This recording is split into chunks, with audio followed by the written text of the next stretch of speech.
Yes people, done with your break. आप लोगों का ब्रेक हो गया। ब्रेक के बाद वापस से आपका स्वागत है। फैजल पूछ रहा है sir, education provide in madrasa, then such madrasa is classified as educational institution. If that provide to the education to the everyone, then it is educational institution. But I think in madrasa it is specific towards the Muslim, then obviously it is not an educational institution because it is for the specific caste or community.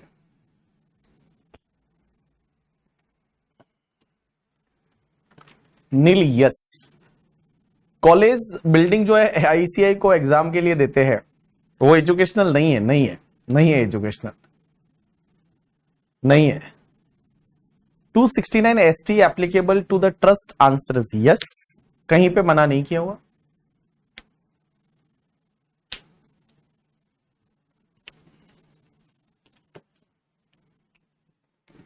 चलिए, अब अपन जो पढ़ने वाले हैं, अब आपके जो doubt है वो थोड़े सीमित करिए कि ये होगा या नहीं होगा। मैं कोई सुप्रीम कोर्ट तो हूं नहीं जो मैं आपको बता दूं। हेमंत भाई, चलिए अब एक बात समझो, आगे बढ़ते हैं। एंड गाइस, अभी मैं आपको अगले 10 मिनट 15 मिनट में जो पढ़ाऊंगा, हो सकता है ये एग्जाम में 8 मार्क का आ जाए। हो सकता है, मतलब आई फील दैट ये एग्जाम में 8 मार्क का आ जाए। तो गाइस, अगले ये ट्रस्ट जो मैंने आपको पढ़ाया अभी तक वो तो है ही है आपका, लेकिन अब जो मैं आपको पढ़ाऊंगा ये एग्जामिनर का फेवरेट क्वेश्चन बनता है।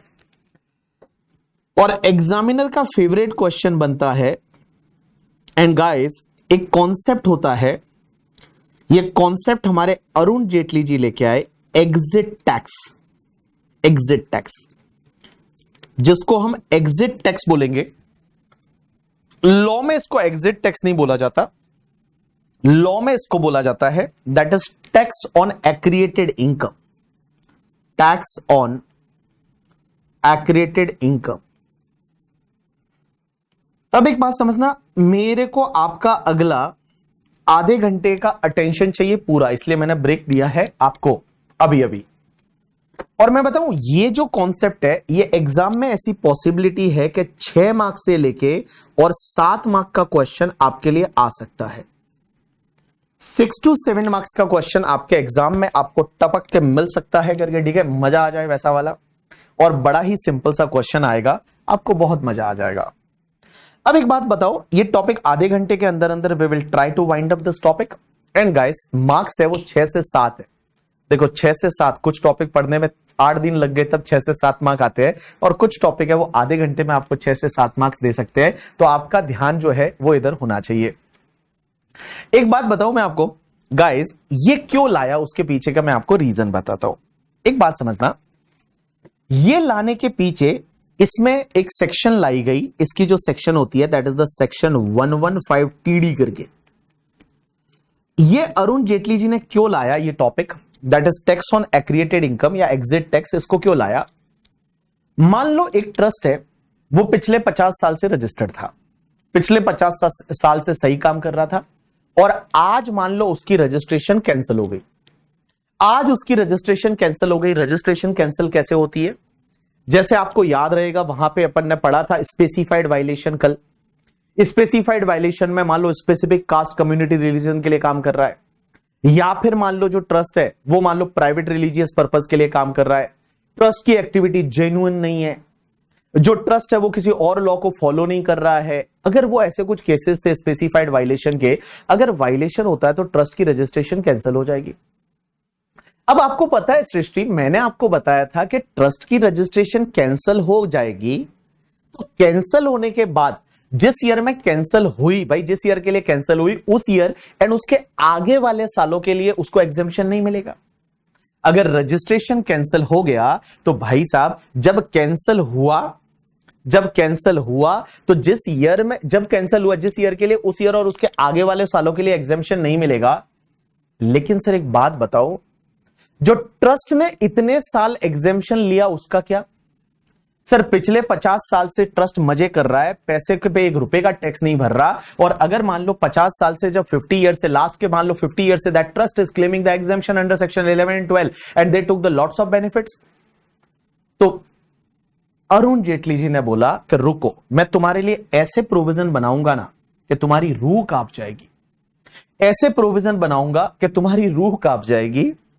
और अरुण जेटली जी ने बोला कि अगर ट्रस्ट का जैसे रजिस्ट्रेशन वगैरह कैंसिल होता है तो बेटा अब आगे से आपको एग्जेम्पशन तो नहीं मिलेगी, लेकिन जो तुम्हारी अभी की असेट की वैल्यू है, असेट की वैल्यू, क्योंकि इतने सालों में मोटा पैसा, मोटी असेट जनरेट कर चुका है वो ट्रस्ट, तो जो तुम्हारी आज की असेट की वैल्यू है, असेट की जो वैल्यू रहेगी, असेट्स माइनस लायबिलिटी, जो उसकी असेट्स की वैल्यू रहेगी, आज की जो फेयर मार्केट वैल्यू रहेगी, हम एक काम करेंगे, वो फेयर मार्केट वैल्यू को बोल देंगे accreted income. Accreted income is this income is accreted, और इस इनकम पे आपको एमएमआर की रेट से टैक्स भर के जाना पड़ेगा, आपको एमएमआर की रेट से टैक्स भरना पड़ेगा। एमएमआर का मतलब यहां पे उन्होंने क्लियरली लिखा है 30% का टैक्स रेट रहेगा, 12% का सरचार्ज हर बार रहेगा एंड 4% का हेल्थ एंड एजुकेशन सेस। सो 34.944%। ये एक ही जगह ऐसी है जहां पे सरचार्ज 12% है इन द एमएमआर। तो एमएमआर का मतलब होता है मैक्सिमम मार्जिनल रेट। आपको बेटा 34.944% की रेट से आपको टैक्स लग जाएगा, आपकी रूह कांप जाएगी।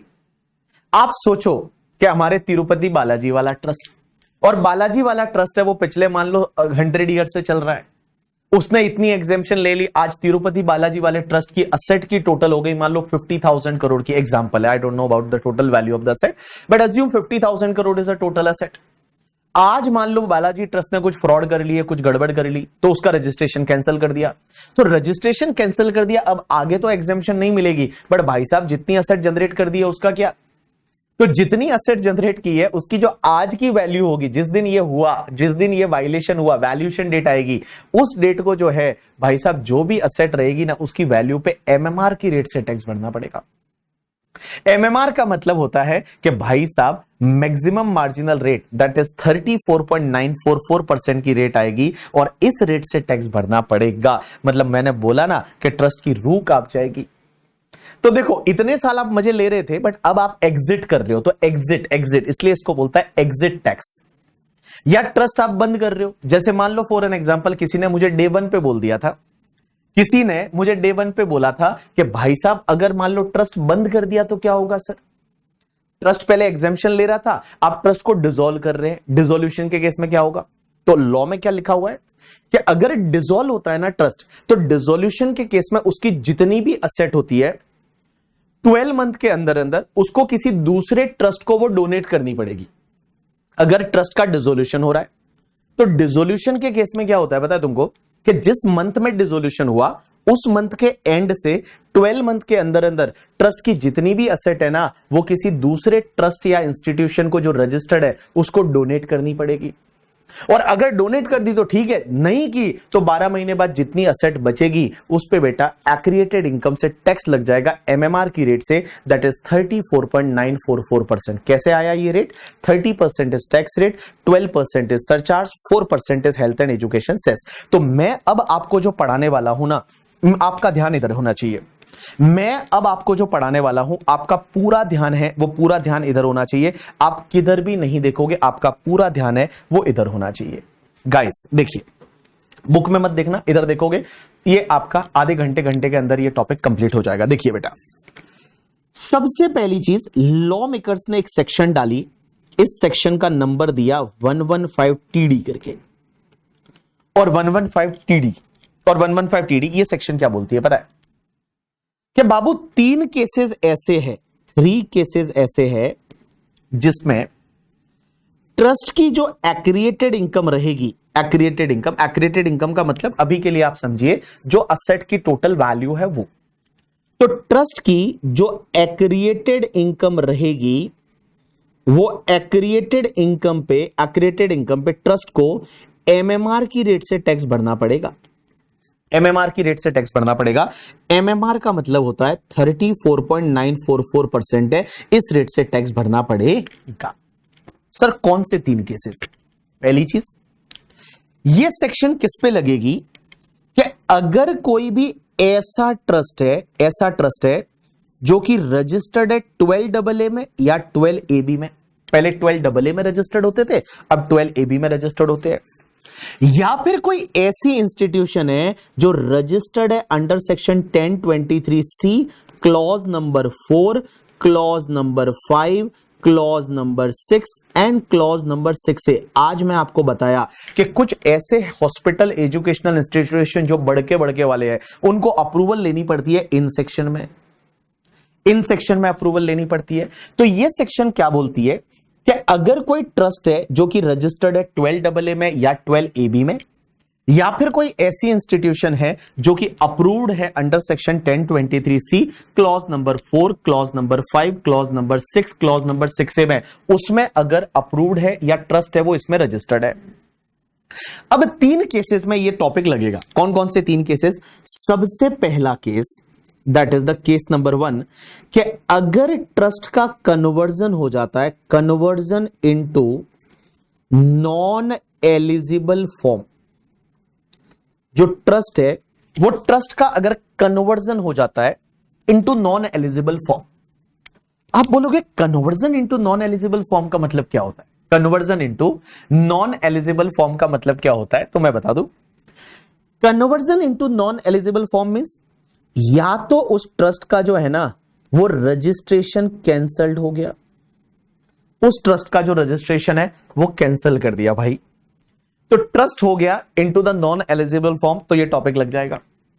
दूसरा, अगर वो ट्रस्ट है उसने क्या किया पता है तुमको, अपने ऑब्जेक्ट क्लॉज में, अपने ऑब्जेक्ट में अगर कुछ मॉडिफिकेशन किया या फिर ऑल्ट्रेशन किया, मींस अपने ऑब्जेक्ट में मॉडिफिकेशन ऑल्ट्रेशन किया, एंड गाइस उस ईयर में उसने फ्रेश रजिस्ट्रेशन के लिए अप्लाई नहीं किया उस ईयर के एंड तक, and not applied for fresh registration, उन्होंने फ्रेश रजिस्ट्रेशन के लिए अप्लाई नहीं किया, not applied for fresh registration till the end of previous year, मतलब प्रीवियस ईयर के एंड तक उन्होंने फ्रेश रजिस्ट्रेशन के लिए अप्लाई नहीं किया, या फिर वो ट्रस्ट ने फ्रेश रजिस्ट्रेशन के लिए अप्लाई किया था, फ्रेश रजिस्ट्रेशन के लिए अप्लाई किया था, लेकिन उसकी एप्लीकेशन को सीआईटी ने रिजेक्ट कर दिया, तो ये मान लिया जाएगा कि ट्रस्ट इज कन्वर्टेड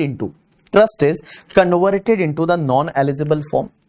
या फिर गाइस अगर कोई ट्रस्ट ऐसा है जो मैंने आपको पता है, कल मैंने रजिस्ट्रेशन का प्रोसेस बताया था, और रजिस्ट्रेशन के प्रोसेस में मैंने आपको 3 चीजें बताई थी कि सबसे पहली चीज तो यह है कि आपको जो री रजिस्ट्रेशन कराना था, तो सबसे पहला अगर वो ट्रस्ट है वो री रजिस्ट्रेशन नहीं कराता है, री रजिस्ट्रेशन का मतलब होता है कि 12AA से आपको पता है 12AB में जाना था, तो 12AB में जाना था, उसमें टाइम लिमिट दे रखी थी, वो नहीं करता है। या फिर आपको बताया था हर 5 साल बाद आपको क्या करना पड़ेगा, रीन्यू करना पड़ेगा। जो 12AB का रजिस्ट्रेशन वगैरह है उसको आप रीन्यू नहीं करते हो, या फिर आप प्रोविजनल रजिस्ट्रेशन ले लिए और अगर आप फाइनल रजिस्ट्रेशन नहीं लेते हो, अगर भाई साहब ये वायलेशन हो गए तो माना जाएगा कि trust is converted into the non eligible form. तो समझने की कोशिश करना, ऑल पीपल पे अटेंशन। वापस से बोल रहा हूं, मैं बता रहा हूं कि अगर कोई भी ट्रस्ट है, ये 3 केसेस ऐसे, अभी तक मैंने पहला केस बताया है कि 3 केसेस ऐसे हैं जिसमें ट्रस्ट की एक्रिएटेड इनकम जो रहेगी वो एक्रिएटेड इनकम पे एमएमआर की रेट से टैक्स लग जाएगा, ट्रस्ट की रूह कांप जाएगी, जो असेट की टोटल है उस पे इतना टैक्स भरना पड़ेगा। कौन कौन से 3 केसेस? पहली चीज तो ये कि ट्रस्ट पहले इन सेक्शन में रजिस्टर्ड था, अब हुआ क्या? पहला, conversion into the non eligible form, trust का कन्वर्जन हो गया नॉन एलिजिबल फॉर्म में। इसका मतलब या तो रजिस्ट्रेशन कैंसिल हो गया, या तो ट्रस्ट का रजिस्ट्रेशन है वो कैंसिल कर दिया इन्होंने, या ट्रस्ट का ऑब्जेक्ट क्लॉज में चेंज हुआ, और गाइस एक बात बताऊं, वहां तो मैं आपको ये पढ़ा के लेके आया था कि ऑब्जेक्ट में मॉडिफिकेशन चेंजेस होता है तो 30 डेज के अंदर अंदर फ्रेश अप्लाई करना है। बट यहां पे इन्होंने बोला कोई बात नहीं, आप एक काम करो, at least and of the previous year तक आप अप्लाई तो कर लो, कि जिस प्रीवियस ईयर में आपने ऑब्जेक्ट में चेंज किया उस प्रीवियस ईयर के एंड से एंड तक तो आप अप्लाइड कर लो। अगर not applied for the fresh registration at the end of the previous year तक आपने नहीं किया, या फिर आपने फ्रेश रजिस्ट्रेशन के लिए अप्लाई किया था लेकिन आपकी एप्लीकेशन रिजेक्ट हो गई, या फिर ट्रस्ट को एक बात बताओ, वो 12AA से 12AB में जाना था और भैया वो 12A से 12AB में नहीं गया और वो टाइम सब खत्म हो गया, या फिर अगर उसका रजिस्ट्रेशन रिन्यू कराना रहता है हर 5 साल बाद, वो नहीं कराया, या फिर आपका फाइनल रजिस्ट्रेशन के लिए आपने अप्लाई नहीं किया, तो गाइज इसमें क्या होगा ना, आपकी जो एक्रिएटेड इनकम होगी, आपकी जो एक्रिएटेड इनकम होगी, वो एक्रिएटेड इनकम पे आपको एमएमआर की रेट से टैक्स लग जाएगा। या फिर दूसरा वायलेशन क्या है पता है, दूसरा कि अगर कोई ट्रस्ट है वो किसी ऐसी एंटिटी के साथ मर्जर हो जाता है, जो दूसरी एंटिटी जो है वो रजिस्टर्ड नहीं है, वो रजिस्टर्ड नहीं है, दूसरी एंटिटी है, मतलब ऐसी एंटिटी के साथ में मर्जर हो जाता है जो दूसरी वाली एंटिटी है ना वो आपकी रजिस्टर्ड नहीं है अंडर सेक्शन 12AA या 12AB या फिर 1023C के वो क्लॉजेज जहां रजिस्टर्ड होता है, रजिस्टर्ड नहीं है, या तो रजिस्टर्ड नहीं है या फिर रजिस्टर्ड है तो गाइज उसके ऑब्जेक्ट सेम नहीं है, मींस उसके जो है वो सेम ऑब्जेक्ट नहीं है, अगर रजिस्टर्ड नहीं है या फिर उसके ऑब्जेक्ट सेम नहीं है, अगर दोनों में से एक भी चीज हुई तो एक्रिएटेड इनकम वाला प्रोविजन लग जाएगा। मींस जैसे एक मान लो हॉस्पिटल था, पहले से चल रहा था, उन्होंने जाके और किसी प्राइवेट हॉस्पिटल के साथ अपने आप को मर्ज कर दिया, तो भाई तुम प्राइवेट हॉस्पिटल के साथ मर्ज कर रहे हो, पहली चीज तो वो रजिस्टर्ड होना चाहिए एंड अगर सेम ऑब्जेक्ट होना चाहिए, तो दोनों लोगों का गुलू गुलू हुआ तो चलेगा। बट अगर मान लो ऐसे किसी के साथ मर्ज कर रहे हो जिसका ऑब्जेक्टिव सेम नहीं है या फिर वो रजिस्टर्ड नहीं है करके, ठीक है, तो उस पर्टिकुलर केस में बेटा ये टॉपिक लग जाएगा। और तीसरा पॉइंट ये बोलता है कि अगर मान लो किसी भी ट्रस्ट का या इंस्टीट्यूशन का डिसोल्यूशन होता है, गाइस किसी भी ट्रस्ट या इंस्टीट्यूशन का डिसोल्यूशन होता है, एंड एक चीज समझना, डिसोल्यूशन जिस मंथ में हुआ ना उस मंथ के एंड से, मतलब जिस मंथ में डिसोल्यूशन हुआ उस मंथ के एंड से 12 महीने के अंदर अंदर, मतलब 12 मंथ के अंदर अंदर, 12 मंथ्स के अंदर अंदर जो है वो असेट को दूसरे ट्रस्ट को डिस्ट्रीब्यूट करना पड़ेगा जो कि रजिस्टर्ड है। अगर आपने ऐसा नहीं किया तो उस पर्टिकुलर केस में क्या होगा कि भाई साहब ये टॉपिक लग जाएगा, एक्रिएटेड इनकम वाला टॉपिक है, वो टॉपिक आपका लग जाएगा। एक्रिएटेड इनकम वाला टॉपिक है, वो एक्रिएटेड इनकम वाला टॉपिक है, वो आपका लग जाएगा करके। अब एक बात समझना, मैंने आपको बोला all people try to understand, एक बार मैं वापस से रिवाइज कर रहा हूं कौन कौन से केसेस में ये टॉपिक लगेगा। तो ये जो टॉपिक लगेगा ना, ये टॉपिक आपके 3 केसेस में लगेगा। सबसे पहला क्या बोला मैंने कि अगर कोई ट्रस्ट है या इंस्टीट्यूशन है वो नॉन एलिजिबल फॉर्म में कन्वर्जन हो गया, ये कब होगा, या तो आपका रजिस्ट्रेशन कैंसिल हो गया, या दूसरा आपने ऑब्जेक्ट में मॉडिफिकेशन ऑल्ट्रेशन किया और उस प्रीवियस ईयर के एंड तक आपने क्या किया, फ्रेश रजिस्ट्रेशन के लिए अप्लाई नहीं किया, या फिर आपने किया था लेकिन आपकी एप्लीकेशन रिजेक्ट हो गई, या फिर वो मैंने आपको बोला था 12AA से 12AB में आना पड़ेगा, वो आप नहीं कर रहे हो, या रिन्यू 5 साल बाद कराना पड़ता है, वो नहीं कराया, या आपने प्रोविजनल रजिस्ट्रेशन ले लिया, फाइनल रजिस्ट्रेशन नहीं ले रहे हो, या फिर आपका ट्रस्ट का मर्जर हो जाता है किसी ऐसी एंटिटी के साथ में जिसका ऑब्जेक्ट सेम नहीं है, या फिर वो तुम्हारा रजिस्टर्ड नहीं है करके, ठीक है, या फिर आपका डिसोल्यूशन होता है तो डिसोल्यूशन के मंथ के एंड से आपको 12 मंथ के अंदर अंदर वो असेट है वो किसी दूसरे ट्रस्ट या इंस्टीट्यूशन जो कि रजिस्टर्ड है उसको डिस्ट्रीब्यूट करना पड़ेगा। अगर आपने नहीं किया तो बेटा जो एक्रिएटेड इनकम रहेगी उस पर आपको एमएमआर की रेट से टैक्स लग जाएगा। चलिए अपन एक काम करते हैं, एक बार चलते हैं बुक में और देखिए बुक में क्या लिखा हुआ है करके, ठीक है। चलिए आ जाइए सब लोग सेक्शन 115 टीडी पे, आ जाइए सब लोग सेक्शन 115 टीडी पे। चलिए इधर देखिए सब लोग, tax on accreted income 115 TD, tax on accreted income क्या दे रखा है देखिए, the accreted income of any trust जो कि 12AA में रजिस्टर्ड है, 1023C में अप्रूव्ड है, shall be taxable at the rate MMR that is 34.944%। Guys हर जगह MMR है ना, देखो नॉर्मली MMR में हाईएस्ट सरचार्ज होता है, लेकिन ये एक ऐसा केस है ना जिसमें एमएमआर आपकी 34.944% है, मींस यहां पे सिर्फ 12% है वो सरचार्ज है। कौन से केसेस में? 3 केसेस में। पहला, कन्वर्जन ऑफ ट्रस्ट और institution into the form non eligible for registration under section 12A, 12AB और 1023C, मींस ट्रस्ट का कन्वर्जन हो गया ऐसे फॉर्म में कि जो कि रजिस्ट्रेशन के लिए नॉन एलिजिबल है। ऐसे कौन कौन से फॉर्म है? तो नोट नंबर 2 में मैंने बता रखा है। आ जाइए सीधा नोट नंबर 2 में, देखिए क्या दे रखा है।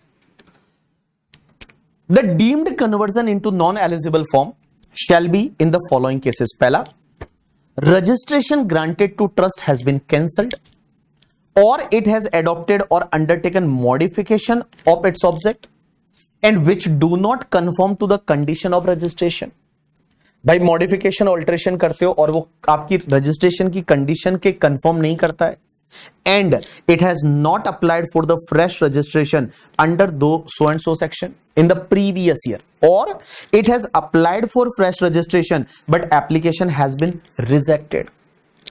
एंड गाइस तीसरा, it fail to make an application, इसने एप्लीकेशन नहीं किया, किसके लिए? या तो री रजिस्ट्रेशन के लिए, जो री रजिस्ट्रेशन कराना रहता है उसके लिए, री रजिस्ट्रेशन मतलब जो 12AA से 12AB वाला, और renewal of registration where the period of registration due to expire, आपको रिन्यूअल कराना पड़ेगा 5 साल बाद, वो नहीं करा रहे हो, या final registration with in the time specified under section 12A, आपको फाइनल रजिस्ट्रेशन के लिए अप्लाई करना पड़ेगा, तो उस पर्टिकुलर केस में which expire in that previous year, वो अगर इस प्रीवियस ईयर में एक्सपायर हो रहा है तो भाई साहब क्या करना पड़ेगा, आपका एक्रिएटेड इनकम पे एमएमआर की रेट से टैक्स लग जाएगा। या फिर आप मर्जर करते हो किसी और एंटिटी के साथ जिसका सिमिलर ऑब्जेक्ट नहीं है एंड वो रजिस्टर्ड नहीं है, उसके बाद non distribution of asset on dissolution of any trust और institution registered under section 12AA, 12AB, 1023C within the 12 month from the end of the month in which dissolution take place. And guys, exit tax shall be in addition to the income taxable in hands of entity. भाई इस साल की जो income होगी उस पे तो tax लगेगा ही लगेगा, ये तो एक्स्ट्रा टैक्स है, एग्जिट टैक्स है, ये तो एक्रिएटेड इनकम पे लगेगा। और एक्रिएटेड इनकम का मतलब होता है, अभी मैं आपको बताऊंगा, एक्रिएटेड इनकम का मतलब होता है भाई आपको इनकम टैक्स तो लगेगा ही लगेगा, ये आपका एक्रिएटेड इनकम पे लगेगा और ये आपको 14 डेज के अंदर अंदर पे करना पड़ेगा। जैसा आपको पता है, मैंने बताया था बायबैक पे टैक्स होता है जो कि 1 अक्टूबर से पहले लगता था, उसमें 14 डेज में पे करना रहता था, ये भी वैसा ही टैक्स है जो आपको रिटर्न फाइलिंग तक नहीं जाना है। अगर ऐसा कुछ हुआ तो 14 डेज के अंदर अंदर आपको ये टैक्स भरना पड़ेगा। तो बेटा ये एक्रिएटेड इनकम का टैक्स है। अब एक बात समझिए, एक्रिएटेड इनकम का मतलब क्या होता है? तो देखिए, accreted income means shall be computed on the specified date, मतलब वैल्यूएशन डेट। वैल्यूएशन डेट क्या लेंगे अभी मैं आपको सिखाऊंगा। पहले एक्रिएटेड इनकम का मतलब क्या होता है, आप एक काम करो, aggregate fair market value of total asset, मतलब उस ट्रस्ट की जितनी भी असेट है उसकी सबकी फेयर मार्केट वैल्यू ले लो। जो ट्रस्ट की जितनी भी असेट है उसकी आप फेयर मार्केट वैल्यू ले लो, तो aggregate fair market value of total asset and minus कर दो टोटल लाइबिलिटी ऑफ ट्रस्ट और इंस्टीट्यूशन, उसकी लाइबिलिटी को लेस कर दो, दैट इज कॉल्ड एक्रिएटेड इनकम। इस पे एमएमआर की रेट से टैक्स लगा दो। लेकिन गाइस एक चीज ध्यान रखना, इन्होंने क्या बोला, जो ट्रस्ट है वो ट्रस्ट की आज जितनी टोटल असेट है उसकी फेयर मार्केट वैल्यू निकालो, उसमें से लाइबिलिटीज है वो आप लेस कर दो, जो बचेगा वो एक्रिएटेड इनकम, उस पे टैक्स भर दो। लेकिन एक बात ध्यान देना बाबू, ये जब आप इनकम निकालते हो, एक्रिएटेड इनकम जब आप लेते हो, ये वाली जब आप इनकम निकालते हो, तो एक चीज ध्यान रखना, 3 तरह की असेट को नहीं लेना है।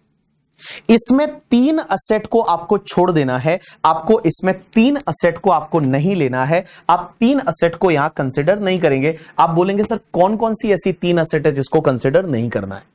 मैं आपको बताऊं, सबसे पहला, और इट्स वेरी लॉजिकल, सबसे पहली चीज तो, अगर कोई असेट ऐसी है जो एग्रीकल्चर इनकम से एक्वायर की गई है, कोई असेट ऐसी है जो एग्रीकल्चर इनकम से एक्वायर की गई है। अब एक बात बताओ, एग्रीकल्चर इनकम से एक्वायर की हुई असेट है तो उसको आपको कंसिडर नहीं करना, क्योंकि एक बात बताओ, अगर ट्रस्ट रजिस्टर्ड नहीं भी होता, अगर कुछ भी इंडिया में एग्रीकल्चर इनकम एग्जेम्प्ट है, तो बाबू ऐसे भी एग्रीकल्चर इनकम तो एग्जेम्प्ट होती। तो अगर एग्रीकल्चर इनकम से कोई असेट एक्वायर की थी तो वो असेट को मत लो।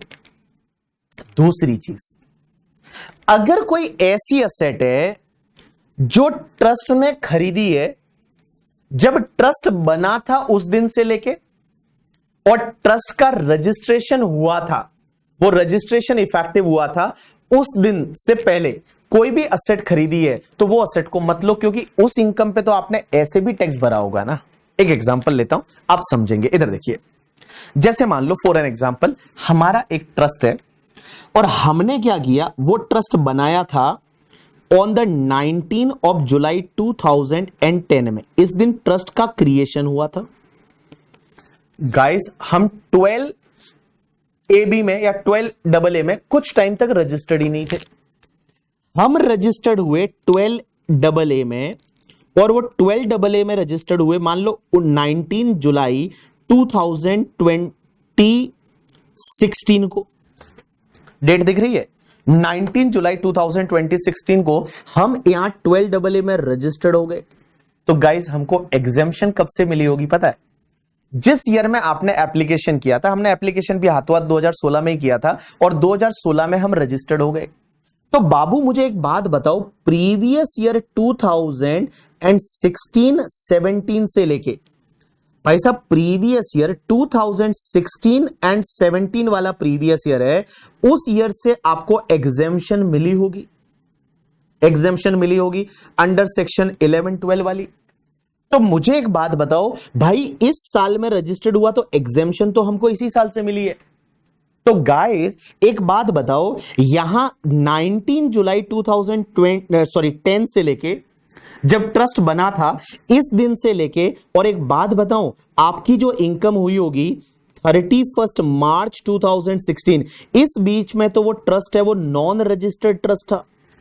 तो नॉन रजिस्टर्ड ट्रस्ट था तो उसने जो इनकम कमाई होगी उस इनकम पे ऑलरेडी टैक्स है वो भरा होगा, तो वो वाली असेट आपको नहीं लेने का है। तो बड़ा लॉजिकल है ना भाई, सिंपल सी चीज समझिए, बड़ा लॉजिकल है ना। क्या देखो, पहले आपको कौन कौन सी इसमें एक्रिएटेड इनकम में असेट नहीं लेनी है। पहले तो मैंने आपको बोला कि अगर आपकी कोई एग्रीकल्चर इनकम से असेट एक्वायर की है वो नहीं लेना है। दूसरी चीज, अगर जब ट्रस्ट क्रिएट किया था वहां से लेके इसका जो रजिस्ट्रेशन इफेक्टिव हुआ, क्योंकि रजिस्ट्रेशन जिस ईयर में एप्लीकेशन करते हो उस ईयर से एग्जेम्पशन मिल जाती है, तो इसका रजिस्ट्रेशन इफेक्टिव हुआ वो 1 अप्रैल 2016 से हुआ। तो उसके पहले जो असेट एक्वायर की होगी बाबू, इस पे तो ऑलरेडी आपने टैक्स भरा होगा, इस इनकम पे, इस इनकम पे आपने ऑलरेडी टैक्स भरा होगा, तो वो वाली असेट्स को आपको एक्रिएटेड इनकम में नहीं लेना है। एंड तीसरा पॉइंट गाइस, अगर ट्रस्ट का डिसोल्यूशन होता है तो जब डिसोल्यूशन हुआ जिस मंथ में, उस मंथ से लेके आप 12 मंथ के अंदर अंदर आप असेट डिस्ट्रीब्यूट कर सकते थे। भाई डिसोल्यूशन हुआ तो डिसोल्यूशन के मंथ के एंड से लेके आप 12 मंथ तक दूसरे ट्रस्ट को असेट डिस्ट्रीब्यूट कर सकते हो। तो 12 मंथ में जो डिस्ट्रीब्यूट कर दी है वो असेट आपको नहीं लेना है। बड़ा लॉजिकल है। तो मैं आपको बताऊं, यहां एक्रिएटेड इनकम निकालते टाइम आपको क्या करना है, वैल्यूएशन डेट को एक्रिएटेड इनकम निकालनी है। लेकिन वैल्यूएशन डेट को जब आप एक्रिएटेड इनकम निकालोगे तो उसमें 3 असेट को नहीं लेना। कौन कौन सी 3 असेट को नहीं लेना? पहला, अगर कोई असेट है वो एग्रीकल्चर इनकम से एक्वायर किया था। दूसरा, कोई असेट एक्वायर किया था between the trust is created till the date on which that registration become effective, उससे पहले एक्वायर किया था। एंड तीसरा, अगर आप 12 मंथ के अंदर अंदर डिसोल्यूशन के केस में किसी दूसरे ट्रस्ट को बांट देते हो वो असेट, तो फिर आपको नहीं लेना है। आगे देखिए क्या दे रखा है, नोट को थोड़ी देर के लिए छोड़िए। फॉलोइंग असेट एंड लाइबिलिटी, उन असेट से related, shall not be considered in the accreted income. कौन कौन सी? Asset acquired out of agriculture income, asset acquired by trust from the date of creation of trust और institution to the date from which the registration approval become effective. Now, where the benefit under section 11-12 have been allowed to the trust or institution in respect of the previous year or years beginning prior to date for which registration under section 12AA, 12AB, 1023C become effective, then the registration shall be deemed to have been effective from the first date of the earlier previous year. अब एक बात समझना, कभी कभी ऐसा भी होता है, आगे ऐसे प्रोविजन हुआ करते थे कि ट्रस्ट रजिस्टर्ड हुआ, वो ट्रस्ट रजिस्टर्ड हुआ प्रीवियस ईयर 16-17 में, लेकिन एओ के पास ये पावर है कि एओ चाहे तो आपको एग्जेम्पशन इसके पिछले सालों के लिए भी दे सकता है। जैसे ट्रस्ट जो रजिस्टर्ड हुआ, वो ट्रस्ट रजिस्टर्ड हुआ प्रीवियस ईयर 16-17 में, बट एओ चाहे तो आपको प्रीवियस ईयर 14-15 के लिए या प्रीवियस ईयर आपका 15-16 के लिए भी एग्जेम्पशन दे सकता है।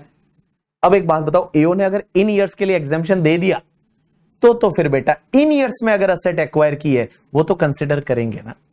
मतलब कुल मिला के असेट वो वाली कंसिडर नहीं करनी जब आपका रजिस्ट्रेशन इफेक्टिव हुआ, एग्जेम्पशन मिलना चालू हुआ, उससे पहले वाले सालों में जो आपने खरीदी है एसेट वो कंसिडर नहीं करना। बाकी ये तो कंसिडर करना पड़ेगा जिस पे एग्जेम्पशन मिली है। सिंपल सा लॉजिक है यार, जिस ईयर पे आपने एग्जेम्पशन क्लेम की है उस ईयर में जो असेट एक्वायर की है वो असेट लेंगे, उसके पहले एक्वायर की थी वो नहीं लेंगे। आगे क्या दे रखा है, asset transfer on dissolution to the other trust और institution registered under so and so section within 12 month from the end of the month in which dissolution take place। अगर 12 महीने के अंदर अंदर जो असेट आपने दे दी वो असेट आपको नहीं लेना, तो ये 3 असेट ऐसी है जो आपके एक्रिएटेड इनकम में नहीं आएगी।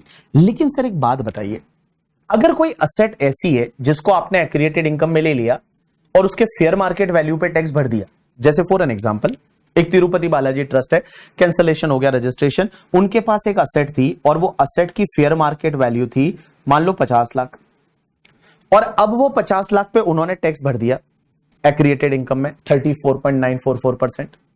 थोड़े दिन बाद वो असेट को बेच दिया। एक खजूर किधर देख रहा है, इधर देख, हाँ क्या देख रहा है तू, मोबाइल देख रहा है ये पागल बच्चा करके, ठीक है बेटा इधर देख लेना, ये बहुत जरूरी है, 6 से 7 मार्क देगा आधे घंटे में करके, ठीक है। और फिर एग्जाम में जाके बोलोगे अरे क्या हुआ ये, तो इधर देख ले भाई। हाँ देखो मैं क्या बोल रहा हूं, जैसे कोई असेट है, ट्रस्ट पे एग्जिट टैक्स लग गया, 50 लाख की फेयर मार्केट वैल्यू है और 50 लाख की फेयर मार्केट वैल्यू पे उसने टैक्स भर दिया।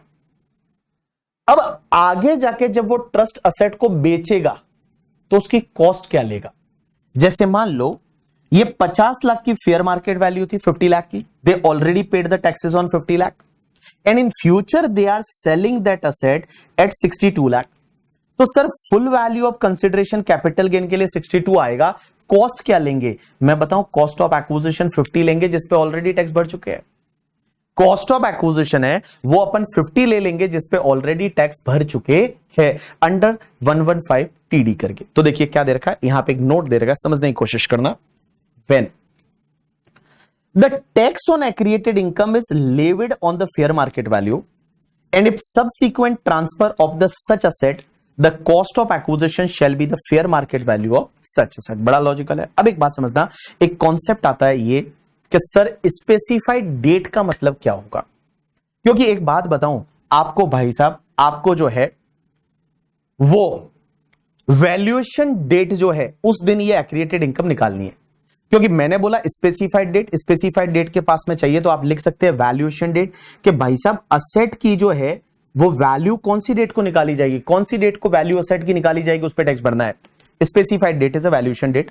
बड़ा सिंपल है, देखो अगर आपका रजिस्ट्रेशन कैंसल होता है तो cancellation date is a valuation date.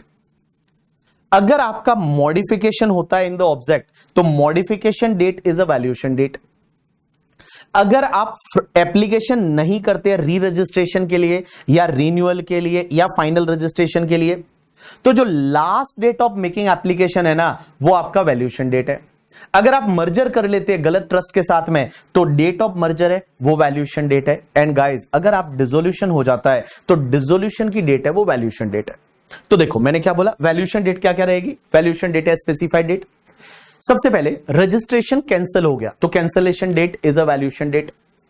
अगर मान लो आपका ट्रस्ट है उसने कुछ मॉडिफिकेशन और ऑल्टरेशन किया ऑब्जेक्ट में तो modification date is a valuation date. अगर उन्होंने जो रजिस्ट्रेशन के लिए वापस से रिन्यूअल के लिए एप्लीकेशन करना था या फिर उनको री रजिस्ट्रेशन के लिए एप्लीकेशन करना था या उनको जो है वो प्रोविजनल से फाइनल रजिस्ट्रेशन के लिए अप्लाई करना था तो उसमें लास्ट डेट जो अप्लाई करने की थी उस डेट तक आपने नहीं किया तो जो लास्ट डेट रहेगी वो वैल्यूएशन डेट है। अगर किसी गलत ट्रस्ट के साथ आप मर्ज हो जाते हो तो मर्जर की date is a valuation date. अगर डिसोल्यूशन हो जाता है तो डिसोल्यूशन की date is a valuation date. And एक बात बताऊं मैं आपको, ये जो एग्जिट टैक्स आएगा ना वो तो आपको पे करना ही पड़ेगा, भले आपका इनकम टैक्स आ रहा है या नहीं आ रहा। भले आपका इनकम टैक्स आ रहा है या नहीं आ रहा उससे कोई फर्क नहीं पड़ता। हो सकता है इस साल में कोई इनकम नहीं है, इनकम टैक्स नहीं आया, बट एग्जिट टैक्स तो भरना ही पड़ेगा, रूह कांप जाएगी करके। ठीक है, देखिए क्या दे रखा है, exit tax shall be payable even if the no income tax is payable by trust और इंस्टीट्यूशन। एक इसी साल से इन्होंने ये यहां पे अमेंडमेंट किया है, क्लेरिफाई किया है 12AC में डाल के, और इन्होंने बोला है कि एग्जिट टैक्स नहीं लगेगा अगर देखो किसी दूसरे ट्रस्ट के साथ मर्ज हो रहा है, उसका सेम ऑब्जेक्ट है एंड वो भी रजिस्टर्ड है, तो एग्जिट टैक्स नहीं लगेगा, अदरवाइज एग्जिट टैक्स लग जाएगा करके। ठीक है, तो एग्जिट टैक्स कहां कब नहीं लगेगा उसको लेके इन्होंने इस साल एक सेक्शन डाली है 12AC करके। देखिए क्या देखा है, वेयर एनी ट्रस्ट और institution registered under 12AB or approved under so and so section merge with the another trust or institution then provision of exit tax shall not apply। कब नहीं लगेगा? The other trust or institution has the same or similar object, मतलब other institution है वो same और similar object वाला होना चाहिए, and the other trust or institution ये registered approved होना चाहिए, and guys the merger fulfil such condition as may be prescribe. और भी कुछ कंडीशन डाल सकते हैं, वो कंडीशन सेटिस्फाइड करनी पड़ेगी, क्योंकि मैंने ऊपर क्या बताया था कि अगर कोई ट्रस्ट ऐसा है जो किसी और ट्रस्ट के साथ मर्ज हो जाता है जिसका सेम या सिमिलर ऑब्जेक्ट नहीं है या वो रजिस्टर्ड नहीं है, तो यहां पे इन्होंने क्या बोला कि ये टॉपिक नहीं लगेगा अगर मर्जर हो रहा है वो किसी ऐसे ट्रस्ट के साथ हो रहा है जिसका सेम या सिमिलर ऑब्जेक्ट है, और दूसरा वो जो ट्रस्ट है वो रजिस्टर्ड है, और तीसरा ये है कि भैया और भी कंडीशन है वो कुछ डाल सकते हैं। अब ये क्या कंडीशन डालेंगे वो पता नहीं, इस क्लेरिफिकेशन की आई डोंट नो, कोई जरूरत थी नहीं करके, वो ऐसे भी चीजें निकल के आ रही थी, बट उन्होंने एक अलग से सेक्शन डाल के और इस बार इन्होंने ये क्लेरिफाई किया है कि अगर मान लो एक ट्रस्ट का दूसरे के साथ मर्जर हो रहा है, एक हॉस्पिटल का दूसरे के साथ हॉस्पिटल के साथ मर्जर हो रहा है, तो बेटा ये टॉपिक नहीं लगेगा। तीन कंडीशन सेटिस्फाइड होनी चाहिए, सेम या सिमिलर ऑब्जेक्ट होना चाहिए, दूसरा वाला भी रजिस्टर्ड होना चाहिए, और तीसरी कंडीशन और भी गवर्नमेंट कुछ कंडीशंस डाल सकती है करके। ठीक है, यू गॉट माय पॉइंट और नॉट? Yes, done. भाई तीनों कंडीशन बोला हुआ है, तो तीनों का मतलब भाई तीनों आपको सेटिस्फाइड करनी पड़ेगी। हाँ, रजिस्टर्ड भी होना चाहिए और सेम और सिमिलर ऑब्जेक्ट भी होना चाहिए। आप बोल सकते हैं इसको एंड है, पहले और दूसरे का एंड है, मतलब एंड वाली है। ठीक है, यस तो इसमें यही है ना, वो भी देखो आप सेक्शन 8 कंपनी है, अगर वो रजिस्टर्ड है 12AB में और वो दूसरे के साथ में मर्ज हो रहे हैं करके, ठीक है, तो कोई दिक्कत नहीं ना, चलेगा ना, क्या दिक्कत है। अगर सिमिलर ऑब्जेक्ट और रजिस्टर्ड नहीं है तो भैया एग्जिट टैक्स लगेगा, लगेगा। चलिए डन। अब एक बात समझना, मैं आपको जो ये पॉइंट पढ़ा रहा हूं ये आपको 1 मिनट में समझ में आ जाएगा, 1 मिनट में समझ में आ जाएगा। मुझे बताइए, इधर देखिए, इधर देखिए, इधर देखिए, मेरी तरफ देखो, मेरी तरफ देखो, मेरी तरफ देखो, 1 मिनट में समझ में आ जाएगा। और अगर समझ में नहीं आए तो बोल देना नहीं आया समझ में। इधर देखो, मेरी तरफ देखो, मैं आपको बोल रहा हूं कि एग्जिट टैक्स भरना पड़ेगा, एग्जिट टैक्स भरना पड़ेगा। अच्छा बजर बजाओ, बजर बजाओ सर, बजर बजाओ, हमको नींद आ रही है। ठीक है, इधर देखो, चलो अभी बजर बजाते हैं तुम्हारे लिए, फटाफट एक बार अपन बजर बजा देते हैं तुम्हारे लिए, और भाई साहब इनके लिए बजर बजा देते हैं। Done. Oh no no no no, done. हाँ चलो इधर देखो सब लोग, एक बार इधर देखना, क्लैपिंग वाला, कोई अच्छा करो तब क्लैपिंग करूंगा। ठीक है, और पढ़ रहे हैं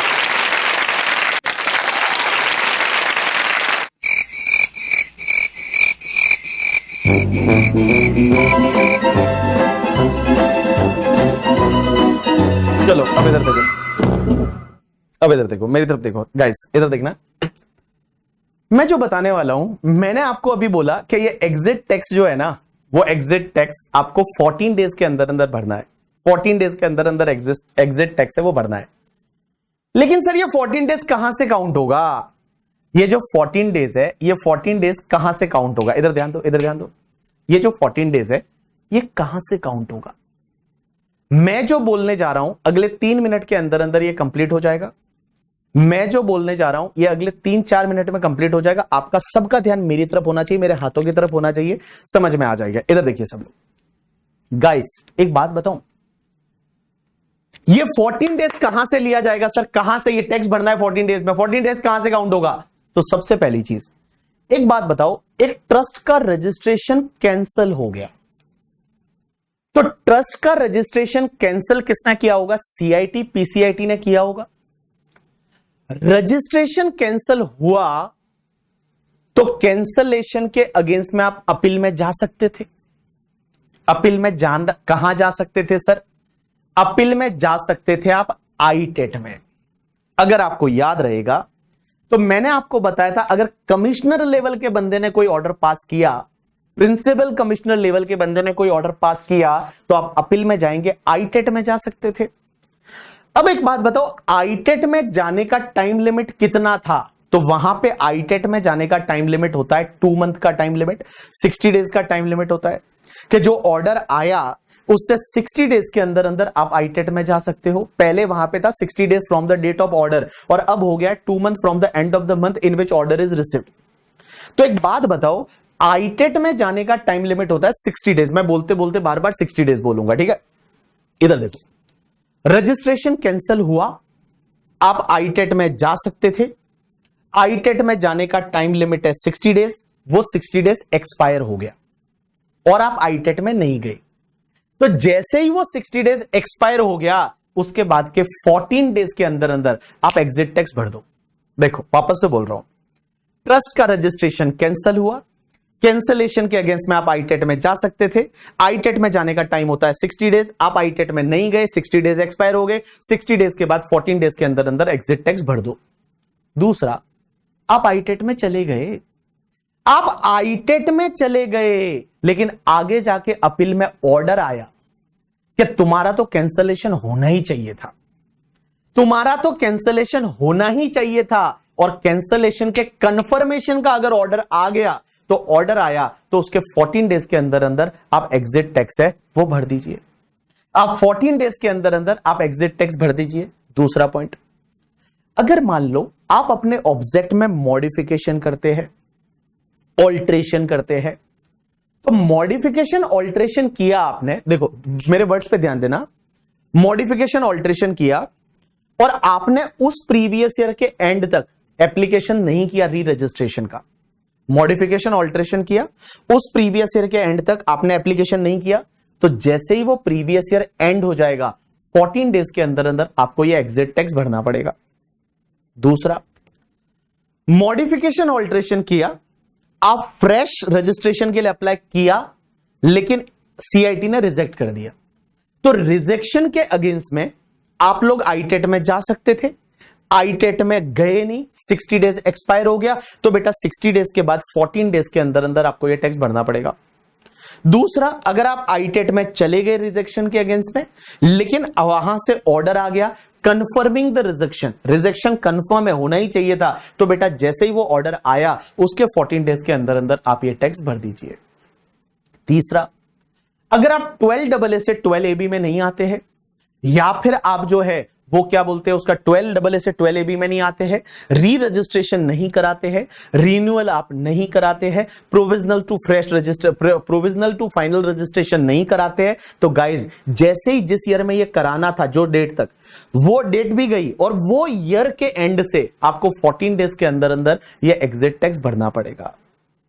अगर आप किसी ऐसी एंटिटी के साथ मर्ज हो गए जो आपके सिमिलर ऑब्जेक्ट वाली नहीं है, तो मर्जर की डेट से 14 डेज के अंदर अंदर आपको यह टैक्स भरना पड़ेगा। और लास्ट गाइस, अगर मान लो आपका डिसोल्यूशन हो गया, तो मैंने बोला ना डिसोल्यूशन के केस में तो आप एक काम करो, डिसोल्यूशन के केस में तो आपके 1 साल का टाइम है, डिसोल्यूशन के मंथ के एंड से 1 साल का टाइम है, आप डिस्ट्रीब्यूट कर दो, तो वो 1 साल कंप्लीट हो गया। मतलब डिसोल्यूशन का मंथ गया, उसके बाद 1 साल का टाइम था, 1 साल कंप्लीट हो गया, और 1 साल कंप्लीट हो गया उसके बाद के 14 डेज के अंदर अंदर आपको जो है वो एग्जिट टैक्स भरना पड़ेगा। यू गॉट माई पॉइंट और नॉट? यस। चलिए उसके बाद में लास्ट पॉइंट मैं आपको बता दूं, अगर आपने 14 डेज में ये टैक्स नहीं भरा तो 15th डे से आपको 1% पर मंथ और पार्ट ऑफ द मंथ की रेट से इंटरेस्ट लगेगा। तो 15वें दिन से आपको 1% पर मंथ और पार्ट ऑफ द मंथ की रेट से इंटरेस्ट लग जाएगा। एंड गाइज, अगर आप ये टैक्स नहीं भरा तो आप असेसी इन डिफॉल्ट बन जाओगे। असेसी इन डिफॉल्ट बनोगे तो आप पे पेनल्टी वगैरह भी लग जाएगी, और आप पे इंटरेस्ट है वो इंटरेस्ट तो लगेगा ही लगेगा, आप पे पेनल्टी लग जाएगी, और फिर जो है असेसी पे रिकवरी प्रोसीडिंग चालू हो सकती है। एंड गाइज, अगर जैसे डिसोल्यूशन रिजोल्यूशन वाला केस है और उन्होंने क्या किया, कोई असेट किसी दूसरे ट्रस्ट को दे दी, भाई एक बात बताओ, डिसोल्यूशन के पहले उन्होंने डिसोल्यूशन के बाद असेट को दूसरे ट्रस्ट को दे दिया और एग्जिट टैक्स भर ही नहीं रहे, मान लो जो बची थी असेट उस पे, तो जिसको असेट दिया है ना उससे भी वो असेट वापस इनकम टैक्स डिपार्टमेंट ले सकता है। जिसको असेट दिया है उसको भी, उससे भी जो है वो इनकम टैक्स डिपार्टमेंट है, वो असेट को ले सकता है, उसको भी असेसी इन डिफॉल्ट मनाया जा सकता है करके। ठीक है, तो एक काम करते हैं आप लोग, मैं आपको, किसी ने ये बोला कि why not CIT appeal, because एक बात बताओ यार, सीआईटी का ऑर्डर है, कैंसलेशन कौन करता है? रजिस्ट्रेशन, कल मैंने बताया था, रजिस्ट्रेशन कैंसलेशन सीआईटी पीसीआईटी करेगा, तो अपील में कहां जाओगे? आईटेट में जाओगे ना करके। ठीक है, चलिए आप एक काम करिए, यहां से लेके 115 टीडी से लेके एंड गाइस यहां तक आप पढ़ लीजिए। अब उसके बाद मैं ब्रेक के बाद, नॉट ब्रेक एक्चुअली, 2 मिनट पढ़ने के बाद फिर मैं आपको इसका एक और इंटरेस्टिंग लास्ट 5 मिनट का पार्ट बचा है, वो मैं आपको पढ़ा लेता हूं और उसके बाद में ये टॉपिक कंप्लीट, आपको मजा आ जाएगा करके। ठीक है, फिर अपन करेंगे 4 क्वेश्चन बैक टू बैक चिपक के। ठीक है, चलिए एक काम करिए, यहां तक आप एक बार इसको पूरे को रीड कर लीजिए।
हाँ जी, चलिए। It is necessary that on dissolution asset should be distributed to other trust having similar of.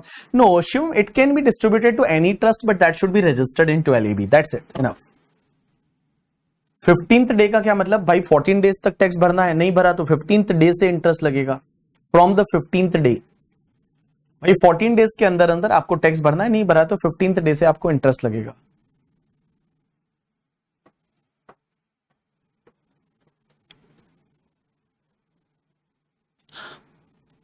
कौन सा नोट नहीं समझा तुझे? ये वाला ना, अभी समझ जाएगा। ठीक है खुशी, ये वाला नहीं समझा नोट, ये वाला नहीं समझा ना? ये वाला नहीं समझा ना, ये वाला नोट नहीं समझा, कोई बात अभी समझ जाएगा। हाँ सर, हमने 85% इनकम में से एप्लीकेशन वगैरह माइनस कर दे पे जो आया हो उसके ऊपर टैक्स पे कर दिया होगा, एंड उसी इनकम से असेट एक्वायर की होगी, फिर भी हाँ तो पूरे पे करना पड़ेगा। हाँ बोल सकती है Nritika, yes you are right.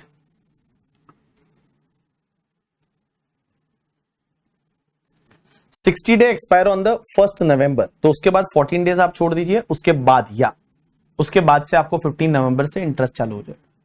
नहीं, 1 नवंबर को 60 डे एक्सपायर हो रहा है नैन्सी, तो 1 नवंबर तो गया, उसके बाद के 14 डेज लो तो 2 से 15 आ गया, और उसके बाद आपको 16 से इंटरेस्ट लगेगा ना।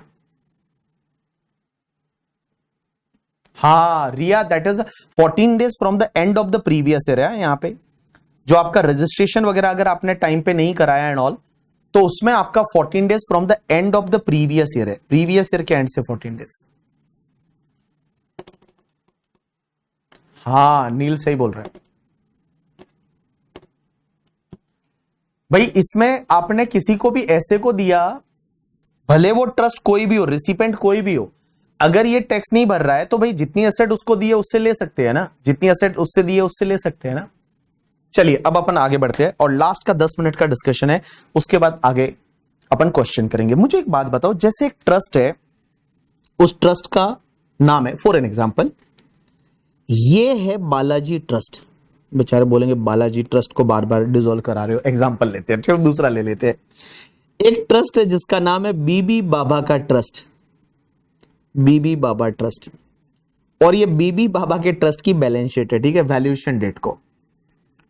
तो सर बीबी बाबा के ट्रस्ट की ये वैल्यूएशन डेट जो है, वैल्यूएशन डेट को बैलेंस शीट दे रखी है, बैलेंस शीट है वैल्यूएशन डेट की बीबी बाबा ट्रस्ट की। और गाइज ये बैलेंस शीट में आप देखोगे तो यहां पे असेट है बाय साइड में, बाय थोड़ी होता है बैलेंस शीट में, ऐसा बाय टू नहीं होता ना शायद।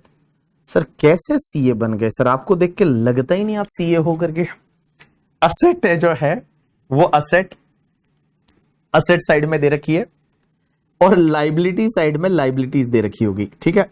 अब एक बात समझना, हम क्या करेंगे, वैल्यूएशन डेट को, जो वैल्यूएशन डेट है, वैल्यूएशन डेट को क्या करेंगे, वैल्यूएशन डेट को असेट की वैल्यू निकालेंगे, फेयर मार्केट वैल्यू, और उसमें से लाइबिलिटीज को लेस करना है।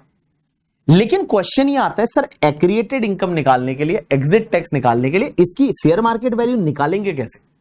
भाई असेट की फेयर मार्केट वैल्यू लो, और इसमें से लाइबिलिटीज को आप लेस कर दो, जितनी भी लाइबिलिटीज है उसको आप लेस कर दो, जो बचेगा उस पे आपको टैक्स भरना है 34.944%। तो सर फेयर मार्केट वैल्यू निकाले कैसे?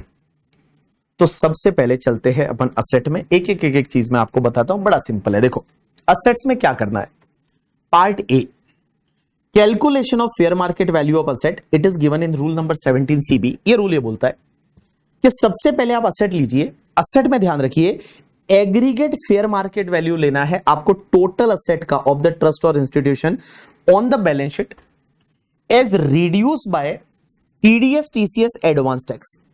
मतलब टीडीएस टीसीएस एडवांस टैक्स जो है वो आपकी असेट नहीं है, क्योंकि TDS TCS advance tax is not asset.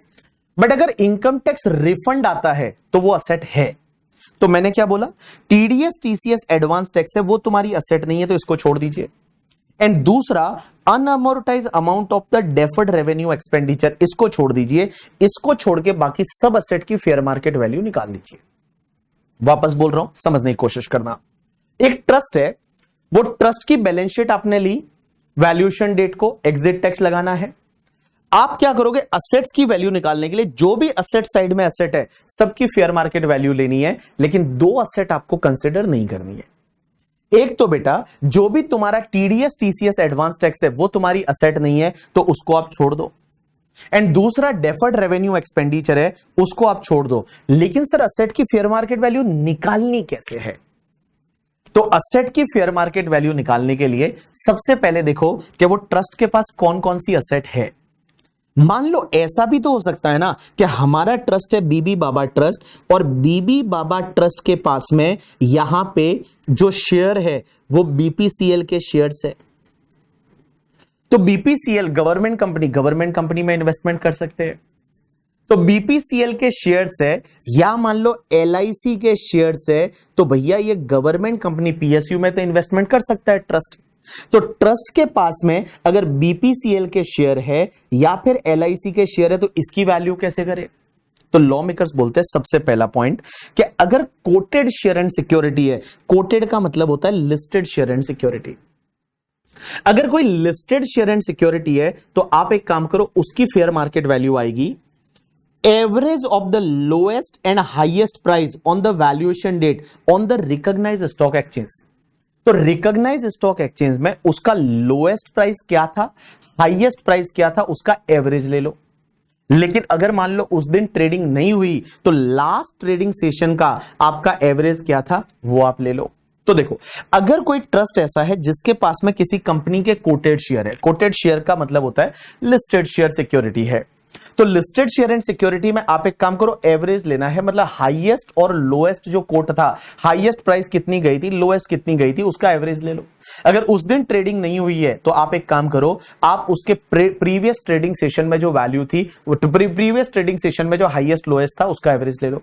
अब दूसरा पॉइंट को थोड़ी देर के लिए छोड़ दो कि अगर ट्रस्ट के पास किसी कंपनी का अनलिस्टेड इक्विटी शेयर है तो क्या होगा, उसकी वैल्यू कैसे निकालनी है वो मैं थोड़ी देर में बताता हूं। उसके बाद तीसरा पॉइंट बोलता है कि अगर मान लो वो ट्रस्ट के पास कोई अनकोटेड शेयर एंड सिक्योरिटी है अदर देन इक्विटी शेयर, जैसे हमारा जो ट्रस्ट है उसके पास में कोई मान लो अनलिस्टेड डिबेंचर है, अनलिस्टेड बॉन्ड्स है, अनलिस्टेड प्रेफरेंस शेयर है, उसकी वैल्यू कैसे निकालेंगे? तो उसकी फेयर मार्केट वैल्यू निकालने के लिए आप एक काम करो, fair market value on the valuation date on the basis of the valuation report ले लीजिए। किससे? मर्चेंट बैंकर से या फिर अकाउंटेंट मतलब चार्टर्ड अकाउंटेंट से। तो जो अनलिस्टेड शेयर एंड सिक्योरिटी है इक्विटी शेयर को छोड़ के आप एक काम करिए, मर्चेंट बैंकर या चार्टर्ड अकाउंटेंट से उसका वैल्यूएशन रिपोर्ट ले लीजिए। तीसरा, अगर ट्रस्ट के पास जो इमूवेबल प्रॉपर्टी होगी उसका क्या करना, ये तो सबसे ज्यादा होगी। ट्रस्ट के पास में इमूवेबल प्रॉपर्टी तो भर भर के होगी, सबसे ज्यादा इमूवेबल प्रॉपर्टी होगी। तो इमूवेबल प्रॉपर्टी के केस में आप एक काम करिए, उसका स्टैम्प ड्यूटी वैल्यू और fair market value whichever is higher ले लीजिए। जो इसका स्टैम्प ड्यूटी वैल्यू है एंड फेयर मार्केट वैल्यू है विच एवर इज हायर ले लीजिए। अब एक बात समझना, ये पांचवा पॉइंट थोड़ी देर के लिए छोड़ दो। छठा पॉइंट, एनी अदर असेट के लिए आप एक काम करिए, फेयर मार्केट वैल्यू ले लीजिए। तो सिंपल सी बात बताऊं, अभी तक मैंने क्या बताया, अगर ट्रस्ट के असेट साइड में बैलेंस शीट में अगर लिस्टेड शेयर एंड सिक्योरिटी है तो आप हाईएस्ट और लोएस्ट कोट का एवरेज ले लीजिए। अगर मान लो कोई अनलिस्टेड सिक्योरिटी है अदर देन इक्विटी शेयर तो fair market value valuation officer निकाल के दे देगा।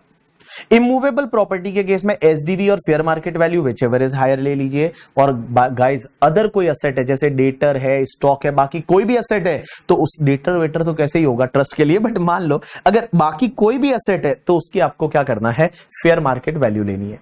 लेकिन सर अगर किसी ट्रस्ट के पास किसी अनलिस्टेड कंपनी का इक्विटी शेयर है तो क्या करेंगे? जैसे एग्जांपल के लिए मान लो ये हमारा ट्रस्ट है बीबी बाबा का ट्रस्ट और इसके पास एक गवर्नमेंट कंपनी का अनलिस्टेड शेयर है, गवर्नमेंट कंपनी का अनलिस्टेड शेयर है, हो सकता है ना।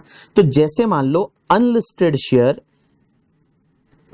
शेयर्स ऑफ गवर्नमेंट कंपनी के अनलिस्टेड शेयर में पैसा लगा सकते हैं, कोई दिक्कत नहीं। गवर्नमेंट कंपनी के अनलिस्टेड शेयर में ये पैसा लगा सकते हैं। अब ये अनलिस्टेड शेयर है गवर्नमेंट कंपनी का, तो सर इसकी वैल्यू कैसे निकालेंगे?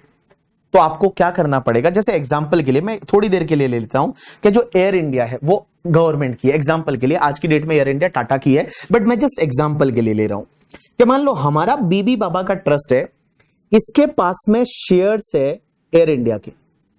अब एयर इंडिया जो है, एग्जांपल के लिए थोड़ी देर के लिए समझिए, एयर इंडिया गवर्नमेंट की है, पहले तो गवर्नमेंट की थी, गवर्नमेंट की है, और इस कंपनी के हमारे पास में 10,000 शेयर है। तो सर एक बात बताओ, ये 10,000 शेयर की आज की वैल्यू कैसे निकालोगे? भाई फेयर मार्केट वैल्यू एक प्राइवेट लिमिटेड के शेयर के, प्राइवेट लिमिटेड के कंपनी के शेयर की फेयर मार्केट वैल्यू कैसे निकालनी है? तो मैं बताऊं, एग्जाम्पल के लिए आप ले लीजिए, फेयर मार्केट वैल्यू जो है वो प्राइवेट लिमिटेड कंपनी के शेयर की कैसे निकालोगे? इंट्रिंसिक वैल्यू निकालनी पड़ेगी। आप एक काम करो, फिर आप एयर इंडिया की बैलेंस शीट को पकड़ो और आप एयर इंडिया की बैलेंस शीट को पकड़ के और एयर इंडिया की बैलेंस शीट को आप पकड़ोगे और एयर इंडिया की बैलेंस शीट में असेट की वैल्यू ले लीजिए, इसकी लाइबिलिटीज है उसमें से लेस कर दीजिए, जो भी बचेगा divide by number of share कर दीजिए और ट्रस्ट के पास कितने शेयर है उससे मल्टीप्लाई कर दीजिए, तो वो शेयर की वैल्यू आ जाएगी।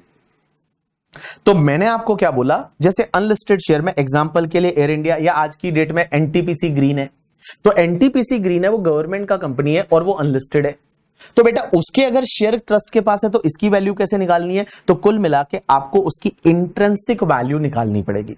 और इंट्रिंसिक वैल्यू कैसे निकालते हैं, इसका यहां पे देखो एक फॉर्मूला दे रखा है कि अगर कोई ट्रस्ट है उसके पास में किसी कंपनी के अनकोटेड इक्विटी शेयर है तो इसकी वैल्यू निकालनी है ए प्लस बी माइनस एल और divide by P multiply by PV. तो यहां ए का मतलब क्या होगा, एक बात काम करो आप लोग कि जो भी तुम्हारा share, security, jewellery, drawing, painting, sculpture, archaeological collection, any other work of art, ये जो असेट है ना, जो artistic work, share, security, immovable property, इन असेट्स को छोड़ के बाकी सब असेट की बुक वैल्यू ले लो। तो बेटा मैंने क्या किया, एयर इंडिया की बैलेंस शीट वो पकड़ा और एयर इंडिया की बैलेंस शीट में जितनी भी असेट है उसकी बुक वैल्यू ले लो 10 असेट को छोड़ के। 10 असेट कौन सा छोड़ना है, share, security, jewellery, drawing, painting, sculpture, archaeological collection, any other work of art and immovable property, उनको छोड़ के बाकी का बुक वैल्यू लो। तो देखो यहां पे फर्स्ट पॉइंट में ए में क्या लिखा हुआ है, आप एक काम करो बुक वैल्यू ले लो ऑल असेट का other than covered in B, but obviously TDS, TCS, advance tax आपको नहीं लेना है या डेफर्ड रेवेन्यू एक्सपेंडिचर नहीं लेना है। अब एक चीज समझना, जो बुलियन है, ज्वेलरी है, प्रीसियस स्टोन है, आर्टिस्टिक वर्क है, शेयर, सिक्योरिटी, इमूवेबल प्रॉपर्टी, उनकी आप फेयर मार्केट वैल्यू ले लीजिए इस रूल के हिसाब से, इसके हिसाब से जो फेयर मार्केट वैल्यू निकलती है वो ले लीजिए। जैसे इमूवेबल प्रॉपर्टी के लिए एफएमवी और एसडीवी व्हिचएवर इज हायर, और लाइबिलिटीज जो है वो बुक वैल्यू पे आप लेस कर दीजिए, लाइबिलिटीज है वो बुक वैल्यूज पे आप लेस कर दीजिए, लेकिन लाइबिलिटी में ध्यान रखना paid up equity share capital liability में नहीं आएगा। डिविडेंड है वो डिविडेंड आपके लाइबिलिटी में नहीं आएगा जो सेट अपार्ट करते हो, जो भी आपका रिजर्व एंड सरप्लस लाइबिलिटी में नहीं आएगा other than depreciation reserve, provision for tax liability में नहीं आएगा, प्रोविजन फॉर अनसर्टेन लाइबिलिटी में नहीं आएगा, प्रोविजन फॉर कंटीजेंट लाइबिलिटी वो आपके लाइबिलिटी में नहीं आएगा। तो कुल मिला के एक बात बताऊं, ये लाइबिलिटी में आपको नहीं लेना, डिवाइड बाय क्या करोगे, total paid up equity share capital उस कंपनी का कितना है और मल्टीप्लाई बाय ट्रस्ट के पास कितना है उसका कैपिटल। तो ये बेटा ट्रस्ट के पास जो अनलिस्टेड इक्विटी शेयर है उसकी वैल्यू निकाली जाएगी। तो मैंने क्या बोला, ऐसा पहले स्लम सेल में भी आया था, सेम स्लम सेल जैसा ही है ये। तो एक बात बताओ, अगर कोई अनलिस्टेड इक्विटी शेयर है तो अनलिस्टेड इक्विटी शेयर की फेयर मार्केट वैल्यू कैसे निकालनी है, आप एक काम करो, A plus B minus L divide by आपका A plus B minus L और divide by P multiply by PV. ये क्या करना, कैसे करना समझना।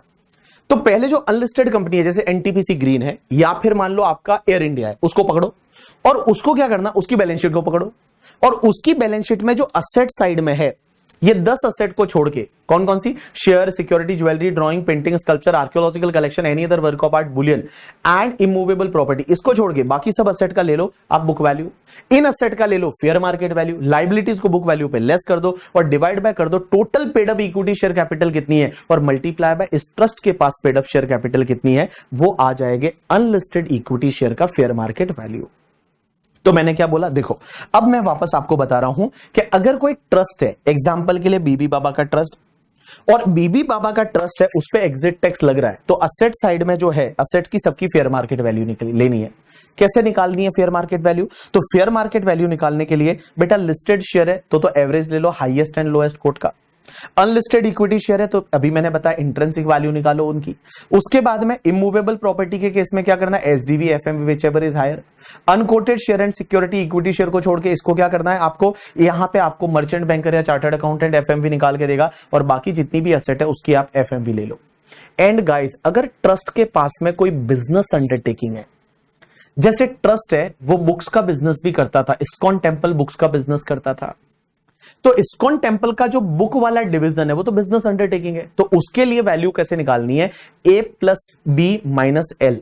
ए प्लस बी माइनस एल का मतलब जो वो बिजनेस अंडरटेकिंग है उसकी जो असेट्स है, ए मतलब असेट्स की आप एक काम करिए बुक वैल्यू ले लीजिए, बी मतलब वो 10 असेट की फेयर मार्केट वैल्यू ले लीजिए और लाइबिलिटीज को लेस कर दीजिए, तो वो बिजनेस अंडरटेकिंग की वैल्यू आ जाएगी।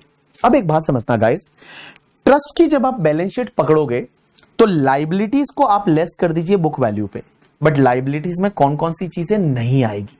तो यहां पे क्या बोला हुआ है देखिए, आप लाइबिलिटीज को बुक वैल्यू पे लेस कर दीजिए, लेकिन इसमें ये चीजें नहीं आएगी। एक तो कैपिटल फंड या एक्यूमुलेटेड फंड या कॉर्पस फंड, किसी भी नाम से जाना जाए, ये नहीं आएगा।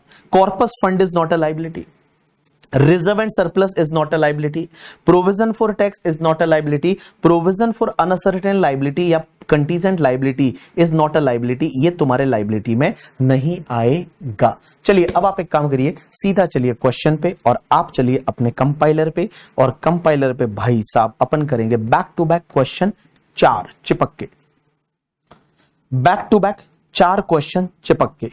चलो एक काम करो, क्वेश्चन नंबर 22 तो तुम ही कर लोगे, क्वेश्चन नंबर 22 तुम करो, 23 मैं कराता हूं। क्वेश्चन नंबर 22 तुम करो, 23 मैं कराता हूं, ठीक है। तो चलो क्वेश्चन नंबर 22 तुम करो, मैं आपको देता हूं थोड़ा टाइम, 23 मैं कराता हूं। ये एग्जाम में आता है 7-7 मार्क का क्वेश्चन, 8-8 मार्क का क्वेश्चन।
Done people. चलिए, इसमें क्वेश्चन ये आया कि सर आईडोम लिमिटेड के शेयर कैसे खरीद लिए ट्रस्ट ने। अब एग्जामिनर ने खरीदवा लिए, assume it is a PSU, और तो क्या करेंगे। चलिए शशांक भाई, डन। Any doubt? नहीं डाउट ना। चलो ये जो है, उसके बाद आ जाइए क्वेश्चन नंबर आपका अगला वाला 23 इज बिट इंटरेस्टिंग क्वेश्चन। देखिए क्या दे रखा है, मैं करा देता हूं, तुम भी कर सकते हो, बट तो भी मैं कराऊंगा तो ठीक है, नहीं तो बोलेंगे बहुत सारे बच्चे ऐसे बोलते आप नहीं करा रहे हो सर, आप कराओ ना सर। हम तो आजकल स्पून फीडिंग वाले बच्चे हो गए हैं, हमको तो ये लगता है कि बीबी सर जाके हमारा एग्जाम लिख के भी आ जाए ना तो मजा आ जाए करके, ठीक है। बीबी सर जाके और हमारा अगर एग्जाम लिख के आ जाए तो मजा आ जाए जिंदगी में। चलो आ जाओ क्वेश्चन नंबर 23 पे। देखिए क्या दे रखा है, HelpAge is a charitable trust set up in the 1/4/2013 with the object of providing relief of the poor।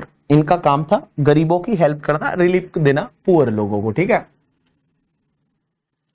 चलिए आइए देखिए क्या दे रखा है, later in the April 2015 it change its object to the medical relief. पहले ये गरीब लोगों की हेल्प करना चाहते थे, फिर इन्होंने अपने ऑब्जेक्ट को चेंज कर दिया, मेडिकल रिलीफ कर दिया। And it applied for the registration on the basis of its new object, that is medical relief, on 1st September 2015 and was granted registration on the 1st Feb 2016। Guys एक बात बताओ, पहले ये trust relief of poor के लिए काम कर रहा था लेकिन रजिस्टर्ड नहीं था, फिर उन्होंने अपने ऑब्जेक्ट को चेंज करके मेडिकल रिलीफ कराया और अब रजिस्टर्ड हो गया। एंड गाइस ये रजिस्टर्ड हुआ है, एप्लीकेशन किया था 1 सितंबर 2015 को, रजिस्टर्ड हो गया 1 फेब 2016 को। तो मैं ऐसा बोलूं कि ये ट्रस्ट प्रीवियस ईयर 15-16 से रजिस्टर्ड हुआ, तो रजिस्ट्रेशन 15-16 से हुआ, तो बाबू आपको जो एग्जेम्पशन मिलेगी ना वो एग्जेम्पशन आपको 15-16 से मिलेगी। अब आगे क्या दे रखा है, on 1 April 2024 the HelpAge got merge with the Medicare private limited, एक कंपनी के साथ, pharmaceutical company, not entitle for the registration under section 12AB। All the asset and liability of the trust become the asset and liability of the Medicare Private Limited. The trust appointed a registered valuer for the valuation of its asset and liability, and from the following particular, including the valuation report, calculate the tax liability in hands of the trust arising as a result of such merger। आपको tax liability निकालना है, तो देखो merger हो गया गलत लोगों के साथ में, ठीक है। तो ये ट्रस्ट था और एक प्राइवेट हॉस्पिटल के साथ मर्ज हो गया। अब एक बात समझना, इनकी कुछ असेट्स दे रखी है, इनकी असेट्स दे रखी है, दैट इज द लोकेशन दे रखी है, डेट ऑफ परचेज दे रखा है, स्टैंप ड्यूटी वैल्यू 1/4/2014 को, सॉरी 24 को, and value which the land would fetch in the sold in the open market. तो भैया यहाँ पे मार्केट में बेचेंगे तो क्या होगा, तो एसडीवी दे रखी है, फेयर मार्केट वैल्यू दे रखी है और इसकी बुक वैल्यू भी दे रखी है। अब एक बात बताइए, आपको बोला है यहाँ पे ट्रस्ट जो है वो ट्रस्ट की एक्रिएटेड इनकम पे टैक्स निकालना है, तो बड़ा सिंपल सा चीज, और इसमें सबसे इंटरेस्टिंग वाला पॉइंट ये है कि एक बात बताओ, ट्रस्ट का रजिस्ट्रेशन इफेक्टिव हुआ प्रीवियस ईयर 15-16 से, तो उससे पहले जो असेट एक्वायर की होगी 1 अप्रैल 2015 से पहले, उसको नहीं लेंगे।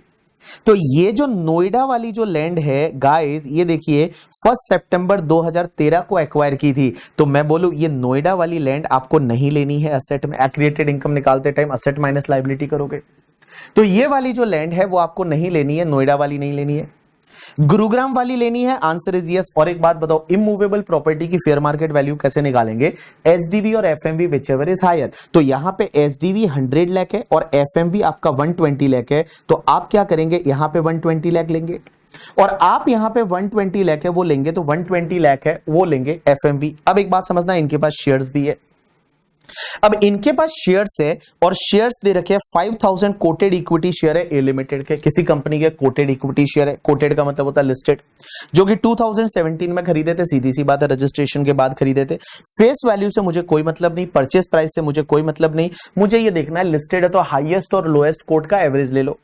तो हाईएस्ट और लोएस्ट कोट का मैंने एवरेज ले लिया, तो 320 एंड 300 का एवरेज आता है 310, और 310 रुपीज मल्टीप्लाई बाय 5000 शेयर है, तो बेटा इसकी फेयर मार्केट वैल्यू आपकी जो आ जाएगी that is 5000 multiply by 310, it's comes to the आपका 15,50,000 की फेयर मार्केट वैल्यू आ गई।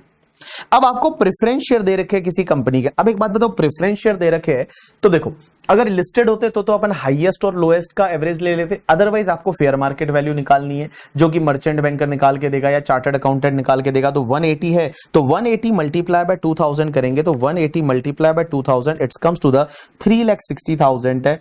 ये हो जाएगा fair market value of the preference share. अब ऑन द बेसिस ऑफ, ठीक है, मर्चेंट बैंकर का रिपोर्ट के बेसिस पे ये है। अब उसकी लाइबिलिटी दे रखी है।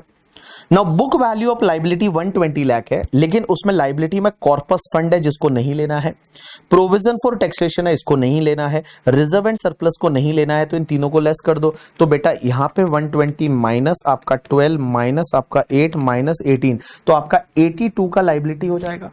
अब अगर आप असेट की बात करोगे तो असेट में एक तो ऊपर 120 लेना है आपको, तो 120 प्लस आपका 15.5 प्लस आपका 3.6, तो इट्स कम्स टू द 139.10, 139.10 ही आएगा। और उसमें से लाइबिलिटी आपका 82 है, वो लेस कर दीजिए, तो आपके पास बचेगा 57.10। इस पे आप एमएमआर की रेट से टैक्स लगा दीजिए। तो देखिए यहां पे एमएमआर की रेट से आपका टैक्स है वो आ गया है करके, ठीक है। चलिए क्वेश्चन को एक बार चाहिए आप रीड कर लीजिए, और जब ये हो ही गया है तो अगला क्वेश्चन भी कर लीजिए आप। अगला क्वेश्चन आप करिए, उसका अगला मैं कराता हूं। एक आप करिए, एक मैं कराता हूं, वैसा करते हैं। सर इसके आगे तो है ही नहीं कोई।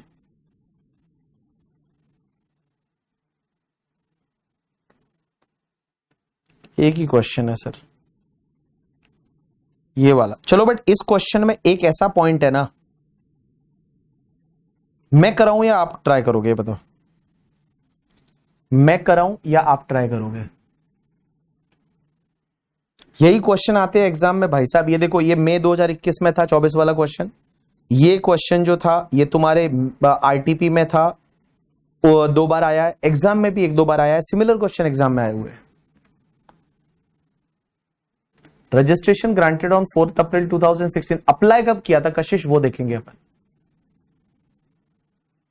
4 क्वेश्चन नहीं है। चलो ये क्वेश्चन करो, इसमें एक पॉइंट में आपको डाउट आएगा, दैट आई विल क्लियरिफाई। तो फटाफट इस क्वेश्चन को कर लो 24 को, तब तक मैं मार्केट देख लेता हूं।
डन पीपल, डन हो गया? हाँ जी, हाँ जी, हाँ जी, हाँ जी, done sir, it is easy sir, it's easy yeah. अच्छा, इस संडे को आपका टेस्ट है, हाँ? ये संडे को आपका लास्ट टेस्ट है जिसमें मैं आपको ट्रस्ट टैक्सेशन पूछूंगा, सिर्फ ट्रस्ट टैक्सेशन बस। ये संडे को आपका टेस्ट है और जिसमें सिर्फ आपका ट्रस्ट टैक्सेशन पूछा जाएगा।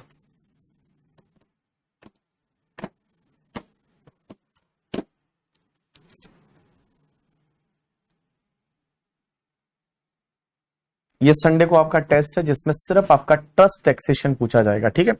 तो ट्रस्ट को अच्छे से रिवाइज करना क्योंकि एग्जाम में अच्छा खासा आता है इसलिए। और मैं ट्रस्ट से रिलेटेड आपको क्वेश्चन दूंगा। अच्छा, इसके पीछे जो भी क्वेश्चन बचे दैट इज द होमवर्क। हाँ, छोटे छोटे क्वेश्चन जो है एग्जाम में आए हैं, ये जैसे नवंबर 23 के एग्जाम में आया था 8 मार्क का, ये भी आया था मई 2024 के एग्जाम में, ट्रस्ट का होमवर्क है, ठीक है? ये क्वेश्चन करके मजा आया ना। संडे को क्लास रहेगा मोस्टली, तो I will explain on the Sunday का, संडे क्लास रहेगा। पार्ट 4 एक्सप्लेन कर दो सर इसका, part 4। included a sundry creditor of 30 lakh provided on estimated basis to contractor for which no bill are received, included in sundry creditor 30 lakhs provided on estimated basis। तो ये तो contingent liability हुआ ना शायद,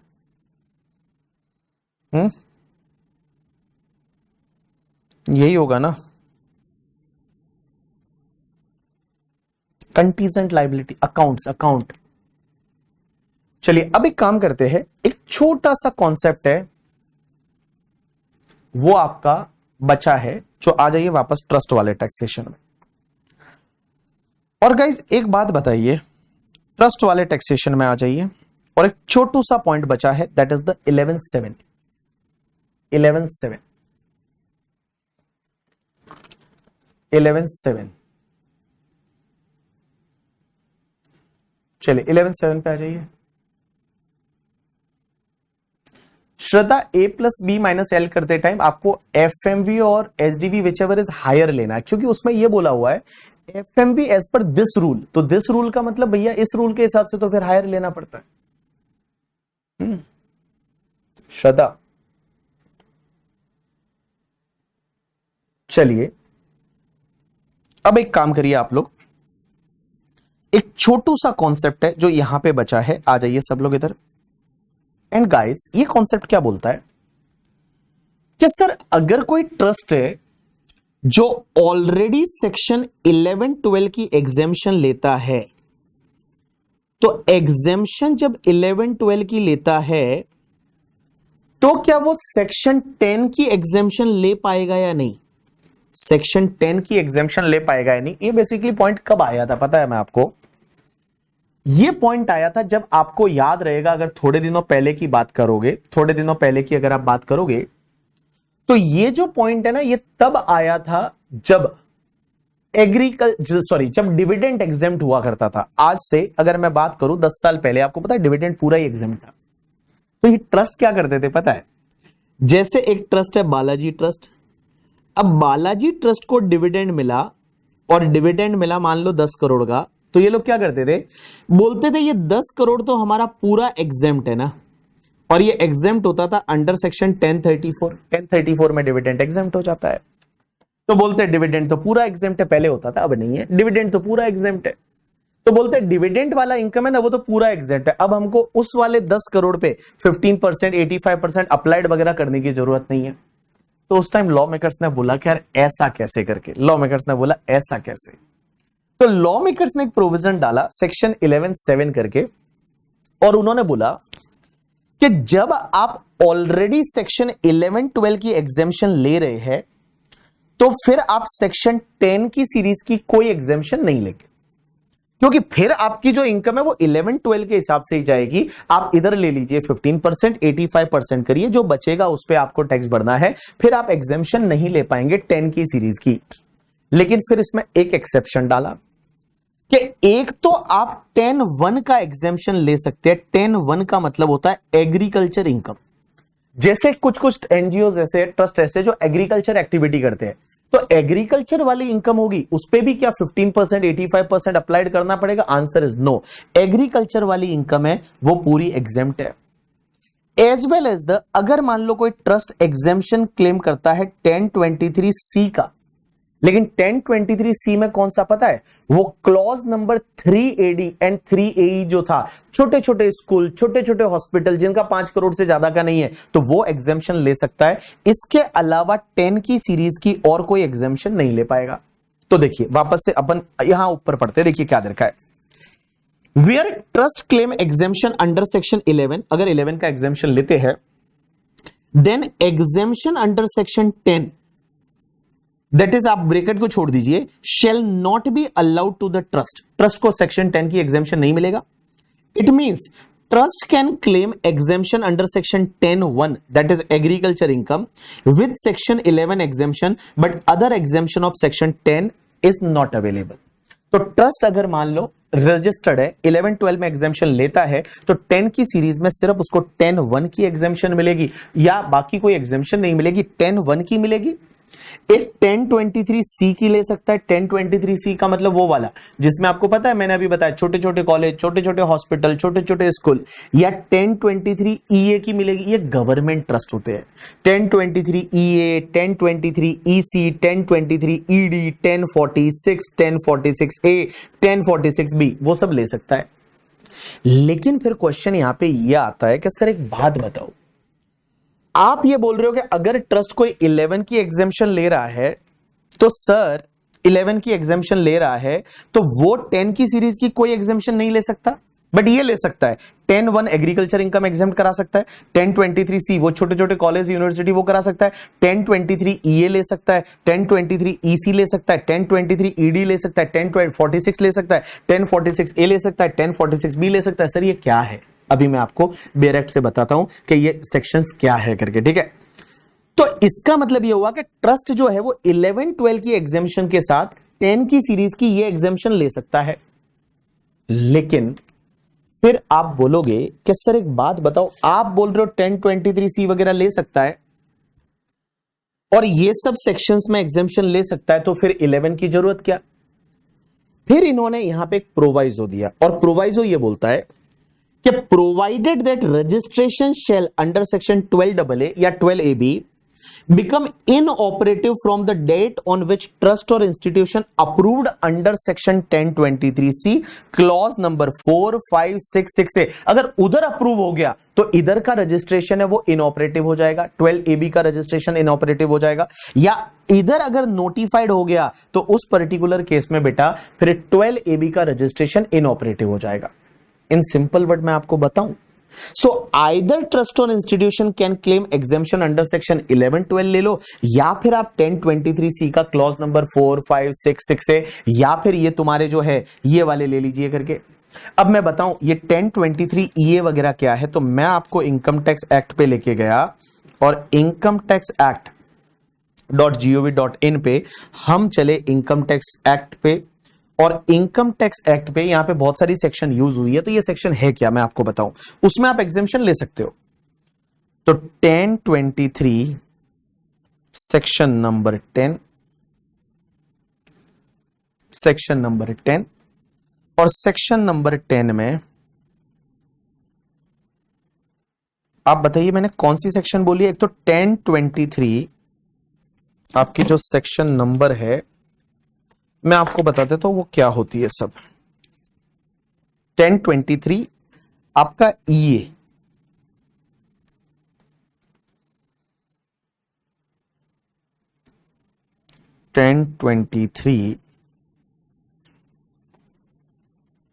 section 10 ही अपने आप में एक पूरा बुक बन जाए। 1023EA, अब एक बात समझना, ये 1023EA करके जो सेक्शन है ये क्या है। अब 1023EB जो है वो तो उन्होंने हटा दिया है, 1023EB तो नहीं, 1023EA क्या है देखो। Any income by way of contribution, अगर contribution received from the recognised stock exchange and the member thereof of such investor protection fund set up by the recognized stock exchange in India, either jointly or separately, as the central government may by notification in the official gazette specified in this behalf, provided that where any amount standing to the credit of fund and not charged to income tax during any previous year is share either wholly or in the partly with recognized stock exchange, the whole of the amount so shared shall be deemed to be the income of previous year in which such amount is so share. मतलब ये क्या होता है, investor protection fund होता है। और 1023 ये है वो इन्वेस्टर प्रोटेक्शन फंड की बात करते हैं जो अप्रूव्ड है। तो इन्वेस्टर प्रोटेक्शन फंड की पूरी इनकम एग्जेम्प्ट होती है, तो वो एग्जेम्प्ट हो जाएगी अंडर सेक्शन 1023 ए। दूसरा 1023 ईसी क्या होता है, ये भी आपका इन्वेस्टर प्रोटेक्शन फंड होता है जो कि कमोडिटी एक्सचेंज से पैसा मिलता है, जो कमोडिटी एक्सचेंज में काम करते हैं और उनके लिए जो फंड बनाया जाता है वो इन्वेस्टर प्रोटेक्शन फंड जो है कमोडिटी एक्सचेंजेस के लिए वो यहां पे बनाया जाता है। अब एक बात समझना, ये भी था आपका इन्वेस्टर प्रोटेक्शन फंड जो नॉर्मली रिकॉग्नाइज्ड स्टॉक एक्सचेंज के लिए था, ये कमोडिटी एक्सचेंज के लिए है। उसके बाद 1023 ईडी करके जो सेक्शन है वो क्या बोलती है, देखिए, income by way of the contribution received from depository of such investor protection fund. तो जो डिपोजिटरी एनएसडीएल सीडीएसएल है वहां पे भी इन्वेस्टर प्रोटेक्शन फंड बनाया गया है, तो उनके लिए भी इनकम एग्जेम्प्ट है। उसके बाद में आप देखोगे 1046 46 ए एंड 46 बी क्या होती है। तो 10 अगर मैं 46 पे चलता हूं तो 1046 जो सेक्शन है ये रही 1046। 1046 क्या है कि any specified income arising from the body or authority or board or trust or commission by whatever name called other than those covered under section 46A or class thereof which has been established or constituted by under a central state or provincial act or constituted by central government, मतलब central government कोई ऐसी authority बनाता है, ऐसा board बनाता है करके, ठीक है, और not engaged in the commercial activity, जो कमर्शियल एक्टिविटी में एंगेज नहीं है करके, ठीक है, and is notified by central government in the official gazette and for the purpose of this clause specified income means the income of the nature and the extent arising to the body authority or board trust commission, मतलब ये government trust की बात करती है। Government अगर ऐसा कोई trust वगैरह बनाता है, इसमें जो अगला वाला सेक्शन है उसमें भी यही होगा करके, ठीक है, कि अगर मान लो कोई 46A में कोई ट्रस्ट बनाता है तो कुल मिला के एक बात बताऊं ना, आपको इसमें इतना दिमाग लगाने की जरूरत नहीं, जो मैं बोल रहा हूं उस पर आप ध्यान दे दो। यहां जो ये सेक्शन ये बोलती है, पहली चीज तो कि अगर कोई ट्रस्ट है और वो ट्रस्ट अगर सेक्शन 10 का एग्जेम्पशन ले रहा है, तो आप सिर्फ इतना याद रखो 10 का ले रहा है तो क्या एग्रीकल्चर इनकम का एग्जेम्पशन ले सकता है? आंसर इज यस, वो ले सकता है। सॉरी, अगर कोई ट्रस्ट है जो 11 का एग्जेम्पशन ले रहा है तो 10 की सीरीज में सिर्फ एग्रीकल्चर इनकम का एग्जेम्पशन ले सकता है, या फिर ये सब एग्जेम्पशन भी ले सकता है। लेकिन फिर इन्होंने क्या बोला कि अगर इधर सब अप्रूव्ड हो गया, अगर मान लो इन्वेस्टर प्रोटेक्शन फंड है, गवर्नमेंट का ट्रस्ट है, वो इधर अप्रूव्ड हो गया तो फिर उसको जो है वो बेटा 11 का एग्जेम्पशन नहीं मिलेगा, क्योंकि यहां पे आपका जो 1288AB का रजिस्ट्रेशन है वो इनऑपरेटिव हो जाएगा। तो जैसे फॉर एन एग्जांपल, पहले कोई भी ऐसा गवर्नमेंट का ट्रस्ट था और वो गवर्नमेंट का ट्रस्ट मान लो 11-12 का एग्जेम्पशन लेता था, लेकिन अभी गवर्नमेंट ने उसको अप्रूव कर दिया दूसरी सेक्शन में, तो बेटा यहां पे जो आपका 12AB या 12AA का रजिस्ट्रेशन है वो इनऑपरेटिव हो जाएगा। It is a mutually exclusive principle, means either आप गवर्नमेंट के दूसरे वाले सिस्टम में अप्रूव्ड हो या फिर आप यहां पे एग्जेम्पशन लो, आप दोनों जगह नहीं ले पाओगे। इन सिंपल वर्ड में ये बोल दो करके, ठीक है। अब एक बात समझना, अगर कोई ट्रस्ट ऐसा है, लास्ट एक पॉइंट बचा था वो ध्यान देना, अगर कोई ट्रस्ट ऐसा है जिसका रजिस्ट्रेशन इनऑपरेटिव हो गया क्योंकि वो ऑलरेडी कहीं और रजिस्टर्ड हो गया, जैसे अप्रूव्ड हो गया, मैंने आपको बोला ना आज कि बहुत बार क्या होता है, ये एजुकेशनल इंस्टीट्यूशन क्या करते थे पता है, जो बड़े बड़े हॉस्पिटल कॉलेजेस है, ये 1023C clause number clause number 4, 5, 6, 6A उधर भी रजिस्टर्ड हो जाते थे, 12AB में भी रजिस्टर्ड हो जाते थे। अब दो जगह रजिस्टर्ड हो गए तो फिर क्या हुआ, 12AB इनऑपरेटिव हो जाएगा, 12AB है वो इनऑपरेटिव हो जाएगा। लेकिन गाइज 12AB वापस ऑपरेटिव होगा अगर वो वापस से एप्लीकेशन करते हैं और वो बोलते हैं कि हम जो भी हम 1023C में अप्रूव्ड हुए हैं वो हम सरेंडर करते हैं, तो फिर क्या होगा, यहां 12AB ऑपरेटिव हो जाएगा। तो देखिए क्या लिखा है यहां पे, the trust registration become inoperative due to section 11(7), तो उसको क्या करना पड़ेगा, 6 months prior to commencement of assessment year from the end of the assessment year from which the registration sought to be made inoperative, जिस assessment year से operative कराना है उस असेसमेंट ईयर के पहले 6 महीने पहले एप्लीकेशन कर दो, and 6 months from the end of the month in which application was received, वो 5 साल के लिए आपको रजिस्ट्रेशन दे देंगे 12AB में और फिर आपको एग्जेम्पशन मिल जाएगा। एक बात बताऊं, ये पॉइंट अगर आपको समझ में आया तो ठीक है, नहीं आया तो ठीक है, बट इसका क्या है एसेंस में वापस आपको बता देता हूं, ठीक है। इधर देखो, एक बार मैं वापस से ट्राई कर रहा हूं, ट्राई समझने की कोशिश करना। हाँ, एक बार मैं वापस से ट्राई कर रहा हूं, समझने की कोशिश करना। आप इतना ध्यान रखिए जितना मैं बोल रहा हूं। देखो, अगर कोई भी ट्रस्ट है, अगर कोई भी ट्रस्ट है जो 11-12 का एग्जेम्पशन लेता है, एग्जेम्पशन लेता है, तो उसको 10 की सीरीज की एग्जेम्पशन, 10 एग्जेम्पशन नॉट अवेलेबल।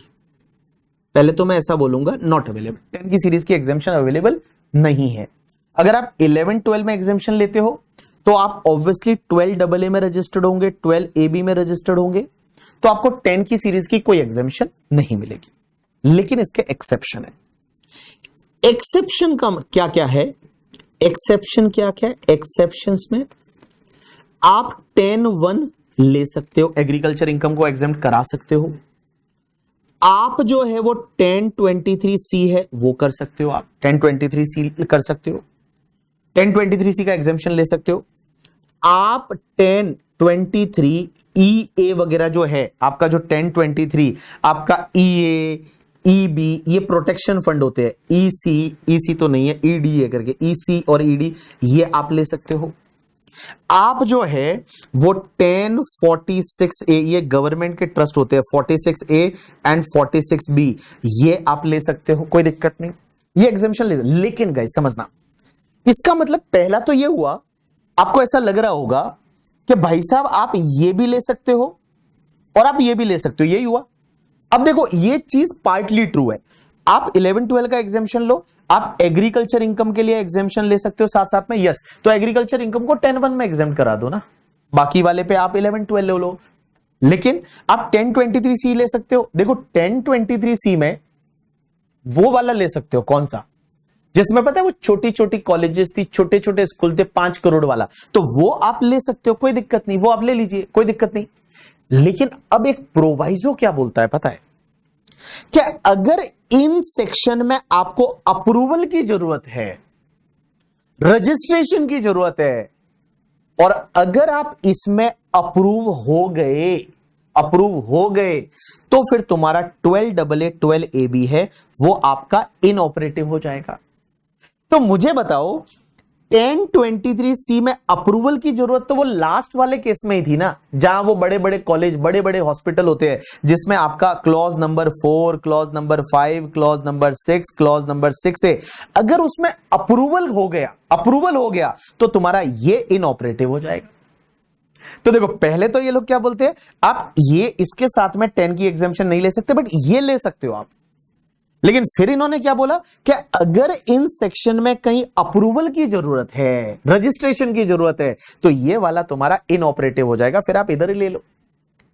समझा कि नहीं समझा? मैंने ट्राई किया है करके, ठीक है। आप समझा कि नहीं समझा? समझा तो अच्छी बात है, नहीं समझा तो अब मैं क्या बोलूं करके, ठीक है। मैं I tried my best last में भी करके, ठीक है। मैंने समझाने की कोशिश की है, आपने समझा तो अच्छी बात है, नहीं तो कोई बात नहीं।